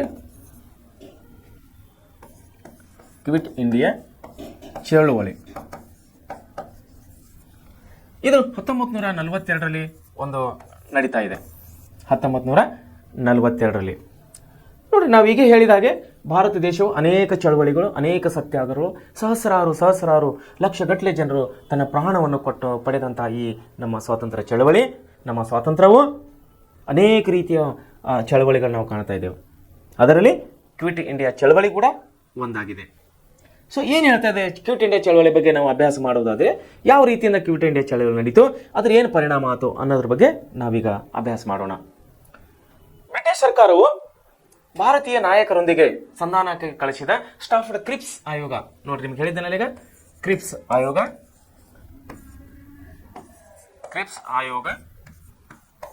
ಇದು ಸಂಧಾನಕ್ಕಾಗಿ ಬಂದಿತ್ತು ರೀ, ಹೌದಲ್ಲ? ಎರಡನೇ ಮಹಾಯುದ್ಧದಲ್ಲಿ ನಮ್ಮ ಭಾರತೀಯ ರಾಷ್ಟ್ರೀಯ ಕಾಂಗ್ರೆಸ್ ನಾಯಕರು, ನಮ್ಮ ಸೇನೆಯು ನಾವು ಭಾಗವಹಿಸಿದಿಲ್ಲ ಅಂತೇಳಿ ವಿರೋಧ ಮಾಡಿದ ಗಾಂಧೀಜಿಯವರನ್ನು ಸಂಧಾನಕ್ಕಾಗಿ ಅವರನ್ನು ಸಮಾಧಾನಪಡಿಸಲು ಸ್ಟಾಫರ್ಡ್ ಕ್ರಿಪ್ಸ್ ಅನ್ನು ಬ್ರಿಟಿಷ್ ಸರ್ಕಾರವು ಒಂದು ಆಯೋಗವನ್ನು ಕಳಿಸಿತು ಸಂಧಾನಕ್ಕಾಗಿ. ನೋಡ್ರಿ, ಕ್ರಿಪ್ಸ್ ಆಯೋಗ 1942ರಲ್ಲಿ ಕೆಲವು ಸಲಹೆಗಳನ್ನು ಭಾರತೀಯರ ಮುಂದಿಟ್ಟಿತ್ತು. ಕ್ರಿಪ್ಸ್ ಆಯೋಗ ಏನ್ ಮಾಡ್ತಾ ಇದ್ದಾರೆ ಇಲ್ಲಿ, ಕೆಲವೊಂದು ಸಲಹೆಗಳನ್ನು ಕೊಡ್ತಾ ಇದೆ, ಸೂಚನೆಗಳನ್ನು ಕೊಡ್ತಾ ಇದೆ ನಮ್ಮ ಚಳವಳಿಗಾರರಿಗೆ. ಎಂಥ ಸೂಚನೆಯನ್ನು ಕೊಡ್ತಾ ಇದೆ ಅಂದ್ರೆ, ಈ ಆಯೋಗವು ಭಾರತಕ್ಕೆ ಡೊಮೇನಿಯನ್ ಸ್ಥಾನಮಾನ ನೀಡುವುದು, ಅದಕ್ಕಾಗಿ ಸಂವಿಧಾನ ರಚಿಸಲು ಸಭೆ ಕರೆಯುವುದು, ಹೊಸ ಸಂವಿಧಾನದಲ್ಲಿ ಭಾರತದ ಒಕ್ಕೂಟವನ್ನು ಸೇರುವ ಅಥವಾ ಬಿಡುವ ಸ್ವಾತಂತ್ರ್ಯವನ್ನು ಸಂಬಂಧಿಸಿದ ರಾಜ್ಯಗಳಿಗೆ ಬಿಡುವಂತಹ ಸಲಹೆಗಳನ್ನು ನೀಡಿತು. ಈ ಸಲಹೆಗಳನ್ನು ಕಾಂಗ್ರೆಸ್ ಒಪ್ಪದೆ ಕ್ವಿಟ್ ಇಂಡಿಯಾ ಚಳವಳಿಗೆ ಕರೆ ನೀಡಿತು. ಬ್ರಿಟಿಷರೇ ಭಾರತ ಬಿಟ್ಟು ತೊಲಗಿ ಎನ್ನುವುದು ಕ್ವಿಟ್ ಇಂಡಿಯಾ ಚಳವಳಿಯ ಆಶಯವಾಗಿತ್ತು. ನೋಡಿ, ಕ್ರಿಪ್ಸ್ ಆಯೋಗ ಎದಕ್ಕೆ ಬಂದಿದ್ದಾರೆ ಇವರು? ಬ್ರಿಟಿಷ್ ವೈಸ್ರಾಯ್ ಮತ್ತು ಗಾಂಧೀಜಿಯವರ ನಡುವೆ ಸಮಾಧಾನ ಪಡಿಸಲಿಕ್ಕೆ, ಒಂದು ಒಪ್ಪಂದವನ್ನು ಒಳಪಡಿಸಲಿಕ್ಕೆ ಬ್ರಿಟಿಷ್ ಸರ್ಕಾರ ಇವರನ್ನು ಇಲ್ಲಿ ಕಳಿಸಿತು. ಓಕೆನಾ? ಸೊ ಇಲ್ಲಿ ಅವರು ಬಂದು ಏನು ಮಾಡ್ತಿದ್ರು, 1942ರಲ್ಲಿ ಈ ಆಯೋಗವು ಭಾರತಕ್ಕೆ ಬಂದು ಡೊಮಿನಿಯನ್ ಸ್ಥಾನಮಾನ ಒಂದು ಕೊಡ್ತೀವಿ. ಯಾರಿಗೆ? ಭಾರತಕ್ಕೆ. ಅದಕ್ಕಾಗಿ ಸಂವಿಧಾನ ರಚಿಸಬೇಕು. ಡೊಮಿನಿಯನ್ ಅಂದರೆ ಪ್ರಜಾಪ್ರಭುತ್ವದ ಸ್ಥಾನವನ್ನು ಕೊಡ್ತೀವಿ ನಾವು, ಭಾರತ ದೇಶಕ್ಕೆ ಪ್ರಜಾಪ್ರಭುತ್ವದ ಸ್ಥಾನವನ್ನು ಕೊಡ್ತೀವಿ. ಅದಕ್ಕಾಗಿ ಒಂದು ಸಂವಿಧಾನ ಬೇಕು. ಸಂವಿಧಾನ ಅಂದ್ರೇನು? ನೀತಿ ನಿಯಮಗಳು, ಕಟ್ಟಳೆಗಳು ಅಥವಾ ಕಾನೂನುಗಳು ಅಂತ ಅರ್ಥ ಆಗುತ್ತದೆ ಅದು. ಸೊ ದೇಶವನ್ನು ನಡೆಸ್ಕೊಂಡು ಹೋಗಲಿಕ್ಕೆ ಒಂದು ಕಾನೂನು ಬೇಕು, ಒಂದು ನೀತಿ ನಿಯಮಗಳು ಬೇಕು. ಅಂತಹ ಒಂದು ಸಂವಿಧಾನವನ್ನು ರಚನೆ ಮಾಡಲಿಕ್ಕೆ ಏನು ಮಾಡ್ತಾ ಇದ್ದಾರೆ ಇವರು? ನಿಮಗೆ ಡೊಮಿನಿಯನ್ ಅಂದರೆ ಪ್ರಜಾಪ್ರಭುತ್ವದ ಸ್ಥಾನವನ್ನು ಕೊಡ್ತೀವಿ, ಅದಕ್ಕಾಗಿ ಒಂದು ಸಂವಿಧಾನವನ್ನು ರಚಿಸ್ಕೊರಿ, ಒಂದು ಸಂವಿಧಾನ ಸಭೆ ಅಂತ ಕರೀರಿ. ಹೊಸ ಸಂವಿಧಾನದಲ್ಲಿ ಭಾರತದ ಒಕ್ಕೂಟ ಸೇರುವ, ಬಿಡುವ ಸ್ವಾತಂತ್ರ್ಯವನ್ನು ಸಂಬಂಧಿಸಿದ ರಾಜ್ಯಗಳಿಗೆ ಬಿಡುವಂತಹ ಸಲಹೆಗಳನ್ನು ಇಲ್ಲಿ ಏನು ಮಾಡ್ತಾ ಇದೆ ಕ್ರಿಪ್ಸ್ ಆಯೋಗ ನಮ್ಮ ಸ್ವಾತಂತ್ರ್ಯ ಹೋರಾಟಗಾರರಿಗೆ ಕೊಡ್ತಾ ಇದೆ. ಒಂದೇನು ಹೇಳ್ತಾ ಇದೆ, ಆಯ್ತಪ್ಪ ನಿಮ್ಗೆ ಸ್ವಾತಂತ್ರ್ಯ ಬೇಕಾ, ಕೊಡ್ತೇವೆ ನಾವು. ಎಂಥ ಸರ್ಕಾರ ನಡೆಸಬೇಕು? ಡೊಮಿನಿಯನ್ ಸರ್ಕಾರ, ಅಂದರೆ ಪ್ರಜಾಪ್ರಭುತ್ವ ಸರ್ಕಾರದ ಒಂದು ನಿಮಗೆ ಸ್ವಾತಂತ್ರ್ಯವನ್ನು ಕೊಡ್ತೀವಿ. ಅದಕ್ಕೆ ಒಂದು ಸಂವಿಧಾನ ಅನ್ನೋದು ಬೇಕು, ಒಂದು ನೀತಿ ನಿಯಮ, ಒಂದು ಕಾನೂನು ಕಟ್ಟೆಗಳು ಬೇಕು. ಆ ಸಂವಿಧಾನ ರಚನೆ ಮಾಡಬೇಕು. ಆ ಸಂವಿಧಾನ ರಚನೆ ಮಾಡ್ಬೇಕಂದ್ರೆ ನೀವೇನು ಮಾಡ್ರಿ, ಒಂದು ಸಂವಿಧಾನ ರಚನಾ ಸಭೆಯನ್ನು ಕರೀರಿ. ಕರೆದು ಅದರಲ್ಲಿ ಒಕ್ಕೂಟ ವ್ಯವಸ್ಥೆ ಮತ್ತು ರಾಜ್ಯಗಳ ವ್ಯವಸ್ಥೆ ಅಂತೇಳಿ 2 ವ್ಯವಸ್ಥೆ ಮಾಡ್ಕೊರಿ. ಅಂದ್ರೆ ಸಲಹೆ ಕೊಡ್ತಾ ಇದ್ದಾರೆ ಯಾರು? ಕ್ರಿಪ್ಸ್ ಆಯೋಗ. ನಮ್ಮ ಸ್ವತಂತ್ರ ಹೋರಾಟಗಾರರಿಗೆ, ಭಾರತೀಯ ರಾಷ್ಟ್ರೀಯ ಕಾಂಗ್ರೆಸ್ನ ಹೋರಾಟಗಾರರಿಗೆ ಸಲಹೆ ಕೊಡ್ತಾ ಇದ್ದಾರೆ. ಒಂದು ಕೇಂದ್ರ ಸರ್ಕಾರ ಮಾಡ್ಕೊಂಡ್ರಿ, ಒಂದು ಸ್ಥಳೀಯ ಸರ್ಕಾರ ಅಂದ್ರೆ ರಾಜ್ಯ ಸರ್ಕಾರ ಮಾಡ್ಕೊರಿ. ಆದರೆ ರಾಜ್ಯ ಸರ್ಕಾರದಲ್ಲಿ ಭಾಗವಹಿಸುವುದು ಅಥವಾ ಬಿಡುವುದು ಆಯಾ ರಾಜ್ಯಗಳಿಗೆ ಬಿಟ್ಟಿದ್ದು. ಅಂದ್ರೆ 1935 ಏನೈತ್ರಿ, 42ರಲ್ಲಿ ನಮಗೆ ಸ್ವಾತಂತ್ರ್ಯ ಸಿಕ್ಕಿಲ್ಲ ಅಂದ್ರೆ ರಾಜರ ಅಧಿಕಾರಿತಾಗಿನ್ನ. ಉದಾಹರಣೆಗೆ ಮೈಸೂರು ಮಹಾರಾಜರಿದ್ದರು, ಹೈದರಾಬಾದ್ ನಿಜಾಮರ ಆಡಳಿತು, ಮತ್ತೊಂದು ಪ್ರದೇಶದಲ್ಲಿ ಇನ್ನೊಂದು ಸರ್ಕಾರಗಳು, ರಾಜರುಗಳು, ವಂಶಗಳು ಆಡ್ತಾ ಇದ್ದರು. ಸಾಮಂತ ಅರಸರು ತನ್ನ ಅಧಿಕಾರ ನಡೆಸ್ತಾ ಇದ್ದರು. ಸೊ ಬ್ರಿಟಿಷರು ಏನು ಹೇಳ್ತಾ ಇದ್ದಾರೆ, ಒಂದು ಸಂವಿಧಾನ ರಚನಾ ಸಭೆ ಕರೀರಿ, ಅದಕ್ಕೆ ಕೇಂದ್ರ ಒಕ್ಕೂಟ ಅಂತಂದು ಮಾಡ್ಕೊರಿ, ರಾಜ್ಯ ಸರ್ಕಾರಗಳಂತ ಒಂದು ಮಾಡ್ಕೊರಿ. ಈ ರಾಜ್ಯ ಸರ್ಕಾರಗಳು ಅಂದ್ರೆ ಸ್ಥಳೀಯ ರಾಜರು, ಸ್ಥಳೀಯ ಪ್ರದೇಶದವರು ಈ ಕೇಂದ್ರದಲ್ಲಿ ಅಥವಾ ಈ ಭಾರತ ದೇಶದಲ್ಲಿ ಸೇರ್ಬೇಕು ಬೇಡವು ಅನ್ನುವಂಥ ಆಪ್ಷನ್, ಅಂದ್ರೆ ನಾವು ಸೇರ್ಬೇಕು ಬೇಡ ಅಂತ ಒಂದು ನಿರ್ಣಯವನ್ನು ಆಯಾ ಸ್ಥಳೀಯ ರಾಜರಿಗೆ ಕೊಡ್ರಿ. ಅಂದ್ರೆ ಅವ್ರ ದೇಶದಲ್ಲಿ ಸೇರ್ಲಿ ಅಥವಾ ಬಿಡ್ಲಿ, ಅವ್ರ ಇಚ್ಛೆ ಅನ್ನುವಂಥ ನಿರ್ಣಯವನ್ನು ಒಂದು ಆಯೋಗ, ಕ್ರಿಪ್ಸ್ ಆಯೋಗ ಸಲಹೆ ಕೊಡ್ಲಕ್ಕೆ ಬಂದಿದೆ. ಇಲ್ಲಿ ಭಾರತಕ್ಕೆ ಯಾರಿಗೆ ಕೊಡ್ತಾ ಇದ್ದಾರೆ ಸಲಹೆಯವರು? ನಮ್ಮ ಭಾರತ ಸ್ವತಂತ್ರ ಹೋರಾಟಗಾರರಿಗೆ ಅಥವಾ ಭಾರತೀಯ ರಾಷ್ಟ್ರೀಯ ಕಾಂಗ್ರೆಸ್ನ ನಾಯಕರಿಗೆ. ಆದರೆ ಇವರ ಒಂದು ವಾದ ಏನಾಗಿತ್ತು, ನಮಗೆ ಅಖಂಡ ಭಾರತವಾಗಿ ಬಿಟ್ಟು ಹೋಗ್ಬೇಕು ನೀವು, ಇದರಲ್ಲಿ ಮತ್ತೆ ಒಡೆದು ಸಭೆಗಳು ಮತ್ತು ರಾಜ್ಯಗಳು ಬೇಡ, ಅಖಂಡ ಭಾರತ ಅಂತ ಒಂದೇ ಒಂದು ದೇಶ ಬಿಟ್ಟು ನೀವು ಬ್ರಿಟಿಷ್ ದೇಶಕ್ಕೆ ಹೋಗ್ಬಿಡ್ರಿ, ನಮ್ಮ ಸರ್ಕಾರ ನಾವು ನೋಡ್ಕೋತೀವಿ, ನಮ್ಮ ರಾಜ್ಯ ಆಡಳಿತ, ನಮ್ಮ ದೇಶ ನಾವು ನೋಡ್ಕೋತೀವಿ, ನೀವು ಬಿಟ್ಟು ಹೋಗ್ರಿ ಅಂತೇಳಿ ನಮ್ಮ ನಾಯಕರು ಹೇಳ್ತಾ ಇದ್ದಾರೆ. ಆದರೆ ಅದಕ್ಕೆ ಈ ಕ್ರಿಪ್ಸ್ ಆಯೋಗ ಏನು ಮಾಡ್ತಾ ಇದ್ದಾರೆ, ಸಲಹೆ ಕೊಡ್ತಾ ಇದ್ದಾರೆ, ಬೇಡಪ್ಪ ಹಂಗೆ ಮಾಡಬೇಡ್ರಿ, ಸ್ಥಳೀಯ ರಾಜರು ಈ ದೇಶದಲ್ಲಿ ಭಾಗವಹಿಸಬೇಕೋ ಬೇಡವೋ ಅನ್ನೋಂಥ ಆಪ್ಷನ್ ಅವ್ರಿಗೆ ಕೊಡ್ರಿ, ಆ ನಿರ್ಣಯ ಅವನಿಗೆ ಬಿಟ್ಟು ಬಿಡ್ರಿ, ದೇಶದಲ್ಲಿ ಯಾರು ಭಾಗವಹಿಸ್ತಾರೋ ಅವ್ರು ಭಾಗವಹಿಸಿ, ಯಾರಿಗೆ ಬೇಡ ಆಗಿದೆ ಅವ್ರು ಹೋಗ್ಬಿಡ್ಲಿ ಅನ್ನುವಂಥ ಪ್ರಸ್ತಾಪ ಕೊಟ್ಟಿದ್ದಾರೆ ಕ್ರಿಪ್ಸ್ ಆಯೋಗ. ಆದರೆ ಈ ಒಂದು ತೀರ್ಮಾನ, ಇವರ ಒಂದು ಸಲಹೆ ಸೂಚನೆಗಳು ನಮ್ಮ ಹೋರಾಟಗಾರರು ಒಪ್ಪುತ್ತಾ ಇಲ್ಲ. ಮುಂದೆ ನೋಡಿ, ಸಲಹೆಗಳು ಬಿಡುವಂಥ ಸಲಹೆಗಳು ನೀಡಿತು, ಸ್ವಾತಂತ್ರ್ಯ ಸಂಬಂಧಿತ ರಾಜ್ಯಗಳಿಗೆ ಸಲಹೆಗಳು ನೀಡಿತು. ಈ ಸಲಹೆಗಳನ್ನು ಕಾಂಗ್ರೆಸ್ ಒಪ್ಪದೆ ಕ್ವಿಟ್ ಇಂಡಿಯಾ ಚಳವಳಿ ಕರೆ ಕೊಡ್ತು. ಬ್ರಿಟಿಷರೇ ಭಾರತ ಬಿಟ್ಟು ತೊಲಗ್ರಿ, ಇನ್ನು ಮುಂದೆ ನೀವು ನಮ್ಮ ದೇಶದಲ್ಲಿ ಇರೋದು ಬೇಡ, ಕ್ವಿಟ್ ಇಂಡಿಯಾ ಚಳವಳಿಯ ಆಶಯವಾಗಿತ್ತು. ಏನು ಕ್ರಿಪ್ಸ್ ಆಯೋಗ ಬಂದಿತ್ತಲ್ರಿ, ಕ್ರಿಪ್ಸ್ ಆಯೋಗದ ಸಲಹೆಗಳು ನಮ್ಮ ಸರ್ಕಾರದವರು, ನಮ್ಮ ಹೋರಾಟಗಾರರು ತಿರಸ್ಕಾರ ಮಾಡ್ತಾರೆ. ಬೇಡ, ನಮಗೆ ನಿಮ್ಮ ಸಲಹೆ ಬೇಡ, ಈ ಸಲಹೆಗಳೇ ಬೇಡ, ನೀವು ಬೇಡ, ನಮಗೆ ನಮ್ಮ ದೇಶನ ಬಿಟ್ಟು ಹೋಗ್ರಿ. ಕ್ವಿಟ್ ಇಂಡಿಯಾ ಚಳವಳಿ, ಕ್ವಿಟ್ ಅಂದ್ರೆ ಬಿಟ್ಟು ಹೋಗ್ರಿ ಅಂತ ಅರ್ಥ. ಸೊ 1942ರಲ್ಲಿ ಕ್ವಿಟ್ ಇಂಡಿಯಾ ಚಳವಳಿಗೆ, ಆಂದೋಲನಕ್ಕೆ ಇಲ್ಲಿ ಕರೆಯನ್ನು ಕೊಡ್ತಾ ಇದ್ದಾರೆ ಭಾರತೀಯ ರಾಷ್ಟ್ರೀಯ ಕಾಂಗ್ರೆಸ್ನ ಚಳವಳಿಗಾರರು ಅಥವಾ ಸ್ವಾತಂತ್ರ್ಯ ಹೋರಾಟಗಾರರು. ಸೊ ಏನಿದು ವಿಷಯವನ್ನು ನಿಮಗೆ ಗೊತ್ತಿಲ್ಲ. ಮೈಸೂರು ಸಂಸ್ಥಾನದ ಶಿಕಾರಿಪುರದ ಹತ್ತಿರದ ಒಂದು ಹಳ್ಳಿ ಈಸೂರು, ಇದು ಎಲ್ಲಿದೆ? ಶಿವಮೊಗ್ಗ ಹತ್ತಿರ ಶಿಕಾರಿಪುರ. ಈಸೂರು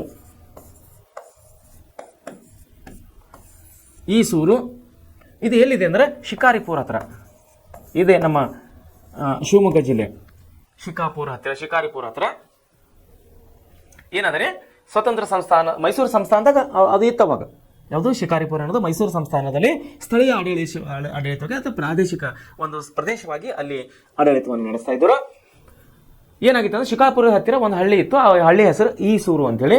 ಸ್ವತಂತ್ರ ಚಳವಳಿಯಲ್ಲಿ ಸ್ಥಾನವನ್ನು ಪಡೆದಿರುವ ಈ ಹಳ್ಳಿಗೆ ಸ್ವತಂತ್ರ ಹಳ್ಳಿ ಎಂಬ ಹೆಸರನ್ನು ಇಡಲಾಯಿತು. ಇಲ್ಲಿ ಎಲ್ಲರೂ ಗಾಂಧಿ ಟೋಪಿ ಧರಿಸ್ತಾ ಇದ್ದರು. ಎಲ್ಲಿರಿ? ಶಿವಮೊಗ್ಗ ಶಿಕಾರಿಪುರ ಈಸೂರು ಅನ್ನೋಂಥ ಊರಲ್ಲಿ ಎಲ್ಲರೂ ಗಾಂಧಿ ಟೋಪಿಯನ್ನು ಧರಿಸ್ತಾ ಇದ್ದರು, ಸ್ವಾತಂತ್ರ್ಯದ ಸಂಕೇತವಾಗಿ. ಸೊ ಸ್ವತಂತ್ರ ಹಳ್ಳಿ ಅಂತೇಳಿ ಇವರು ಘೋಷಣೆ ಮಾಡ್ಕೊಂಡಿದ್ದರು. ಆದರೆ ಈ ಊರು ಯಾರ ಅಧೀನದಲ್ಲಿತ್ತು? ಮೈಸೂರು ಮಹಾರಾಜರ ಆಡಳಿತದಲ್ಲಿತ್ತು. ಮುಂದೆ ನೋಡಿ, ಅಧಿಕಾರಿಗಳೇ ಹಳ್ಳಿಯ ಪ್ರವೇಶಕ್ಕೆ ನಿಷೇಧ ಇತ್ತು.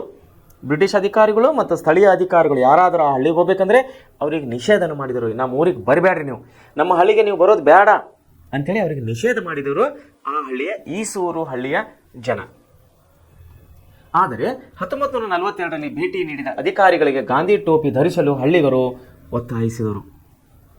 ಆದರೂ ಕೂಡ ಅಧಿಕಾರಿಗಳು ಬರ್ತಾ ಇದ್ದರು, ಅಲ್ಲಿ ಹಳ್ಳಿಗಳಿಗೆ ತನ್ನ ದಿನನಿತ್ಯದ ಕೆಲಸಕ್ಕಾಗಿ ಹಳ್ಳಿಗಳಿಗೆ ಬರ್ತಾ ಇದ್ದರು. ಈಸೂರು ಜನ ಅದನ್ನು ಪ್ರತಿಭಟನೆ ಮಾಡ್ತಾರೆ, ಬೇಡ ನಮ್ಮ ಹಳ್ಳಿಗೆ ಬರಬೇಡ್ರಿ.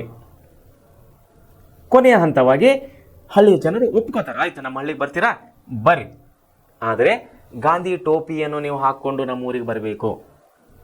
ನಮ್ಮ ಊರಾಗ ನೀವು ಕಾಲಿಡಬೇಕಂದ್ರೆ ಏನು ಮಾಡಬೇಕು, ಗಾಂಧಿ ಟೋಪಿಯನ್ನು ಧರಿಸ್ಕೊಂಡು ನೀವು ನಮ್ಮೂರಲ್ಲಿ ಕಾಲು ಇಡಬೇಕು ಅನ್ನುವಂಥ ಒಂದು ಆಜ್ಞೆ ಅಥವಾ ಒಂದು ನಿಯಮನು ಇವರು ತರ್ತಾ ಇದ್ದಾರೆ. ಯಾರು? ಈಸೂರು ಜನ ಕಂಡೀಷನ್ಸ್ ಆಗ್ತಾ ಇದ್ದಾರೆ. ನಮ್ಮ ಊರಿಗೆ ಬರ್ಬೇಕಂದ್ರೆ ನೀವು ಗಾಂಧಿ ಕ್ಯಾಪ್ ಹಾಕೊಂಡು ನಮ್ಮ ಊರಿಗೆ ಬರಬೇಕಪ್ಪ ಅನ್ನಂಗೆ. ನೋಡಿ, ಅಧಿಕಾರಿಗಳು ಈ ಹಳ್ಳಿಗೆ ಪ್ರವೇಶ ನಿಷೇಧಿತ್ತು. ಆದರೆ 1942ರಲ್ಲಿ ಭೇಟಿ ನೀಡಿದಾಗ ಅಧಿಕಾರಿಗಳಿಗೆ ಗಾಂಧಿ ಟೋಪಿ ಧರಿಸಲು ಹಳ್ಳಿಗರು ಒತ್ತಾಯ ಮಾಡ್ತಾ ಇದ್ದಾರೆ. ನಮ್ಮ ಊರಿಗೆ ಬರ್ಬೇಕಂದ್ರೆ ನೀವು ಗಾಂಧಿ ಟೋಪಿ ಹಾಕ್ಕೊಂಡೇ ನಮ್ಮ ಊರಲ್ಲಿ ನೀವು ಬರಬೇಕು, ಒತ್ತಾಯ ಮಾಡ್ತಾ ಇದ್ದಾರೆ. ಇದನ್ನು ವಿರೋಧಿಸಿದ ಅಧಿಕಾರಿಗಳ ಜೊತೆಯಲ್ಲಿದ್ದ ಪೊಲೀಸರು ಏನ್ ಮಾಡ್ತಾ ಇದ್ದಾರೆ? ಜನರತ್ತ ಗುಂಡು ಹಾರಿಸ್ತಾ ಇದ್ದಾರೆ. ಅಂದ್ರೆ ಅಧಿಕಾರಿಗಳು ಏನು ಒತ್ತಾಯ ಮಾಡ್ತಾ ಇದ್ರು? ಗಾಂಧಿ ಟೋಪಿ ಧರಿಸ್ಕೊಂಡು ನೀವು ನಮ್ಮ ಊರಲ್ಲಿ ಬರಬೇಕು. ಅಧಿಕಾರಿಗಳ ಬೆನ್ನೆಲುಬಿಗೆ ಸಹಾಯವಾಗಿ ಯಾರು ಇದ್ದಾರಲ್ಲಿ? ಪೊಲೀಸರಿದ್ದಾರಲ್ಲಿ. ಸೊ ಇದನ್ನ ಅರಿತ ಪೊಲೀಸರು ಏನ್ ಮಾಡ್ತಾರೆ? ಇಲ್ಲಿ ಒತ್ತಾಯ ಮಾಡ್ತಾ ಹಳ್ಳಿಗರ ಮೇಲೆ, ಈಸೂರು ಹಳ್ಳಿಗರ ಮೇಲೆ ಗುಂಡನ್ನು ಹಾರಿಸ್ತಾ ಇದ್ದಾರೆ ಪೊಲೀಸರು. ನೋಡಿ, ಪೊಲೀಸರು ಜನರತ್ತ ಗುಂಡನ್ನು ಹಾರಿಸಿದನು. ಇದರಿಂದ ರೊಚ್ಚಿಗೆದ್ದ ಜನರು ಅವರುಗಳನ್ನು ಹತ್ಯೆ ಮಾಡಿದರು. ಇದನ್ನು ಚರಿತ್ರೆಯಲ್ಲಿ ಈಸೂರು ಘಟನೆ ಅಂತ ಹೇಳಿ ನಾವು ಕರೆಯೋರಾಗಿದ್ದೇವೆ. ಈಸೂರು ಘಟನೆ ಅಂತ ಹೇಳಿ ನಾವು ಕರೆಯೋರಾಗಿದ್ದೇವೆ.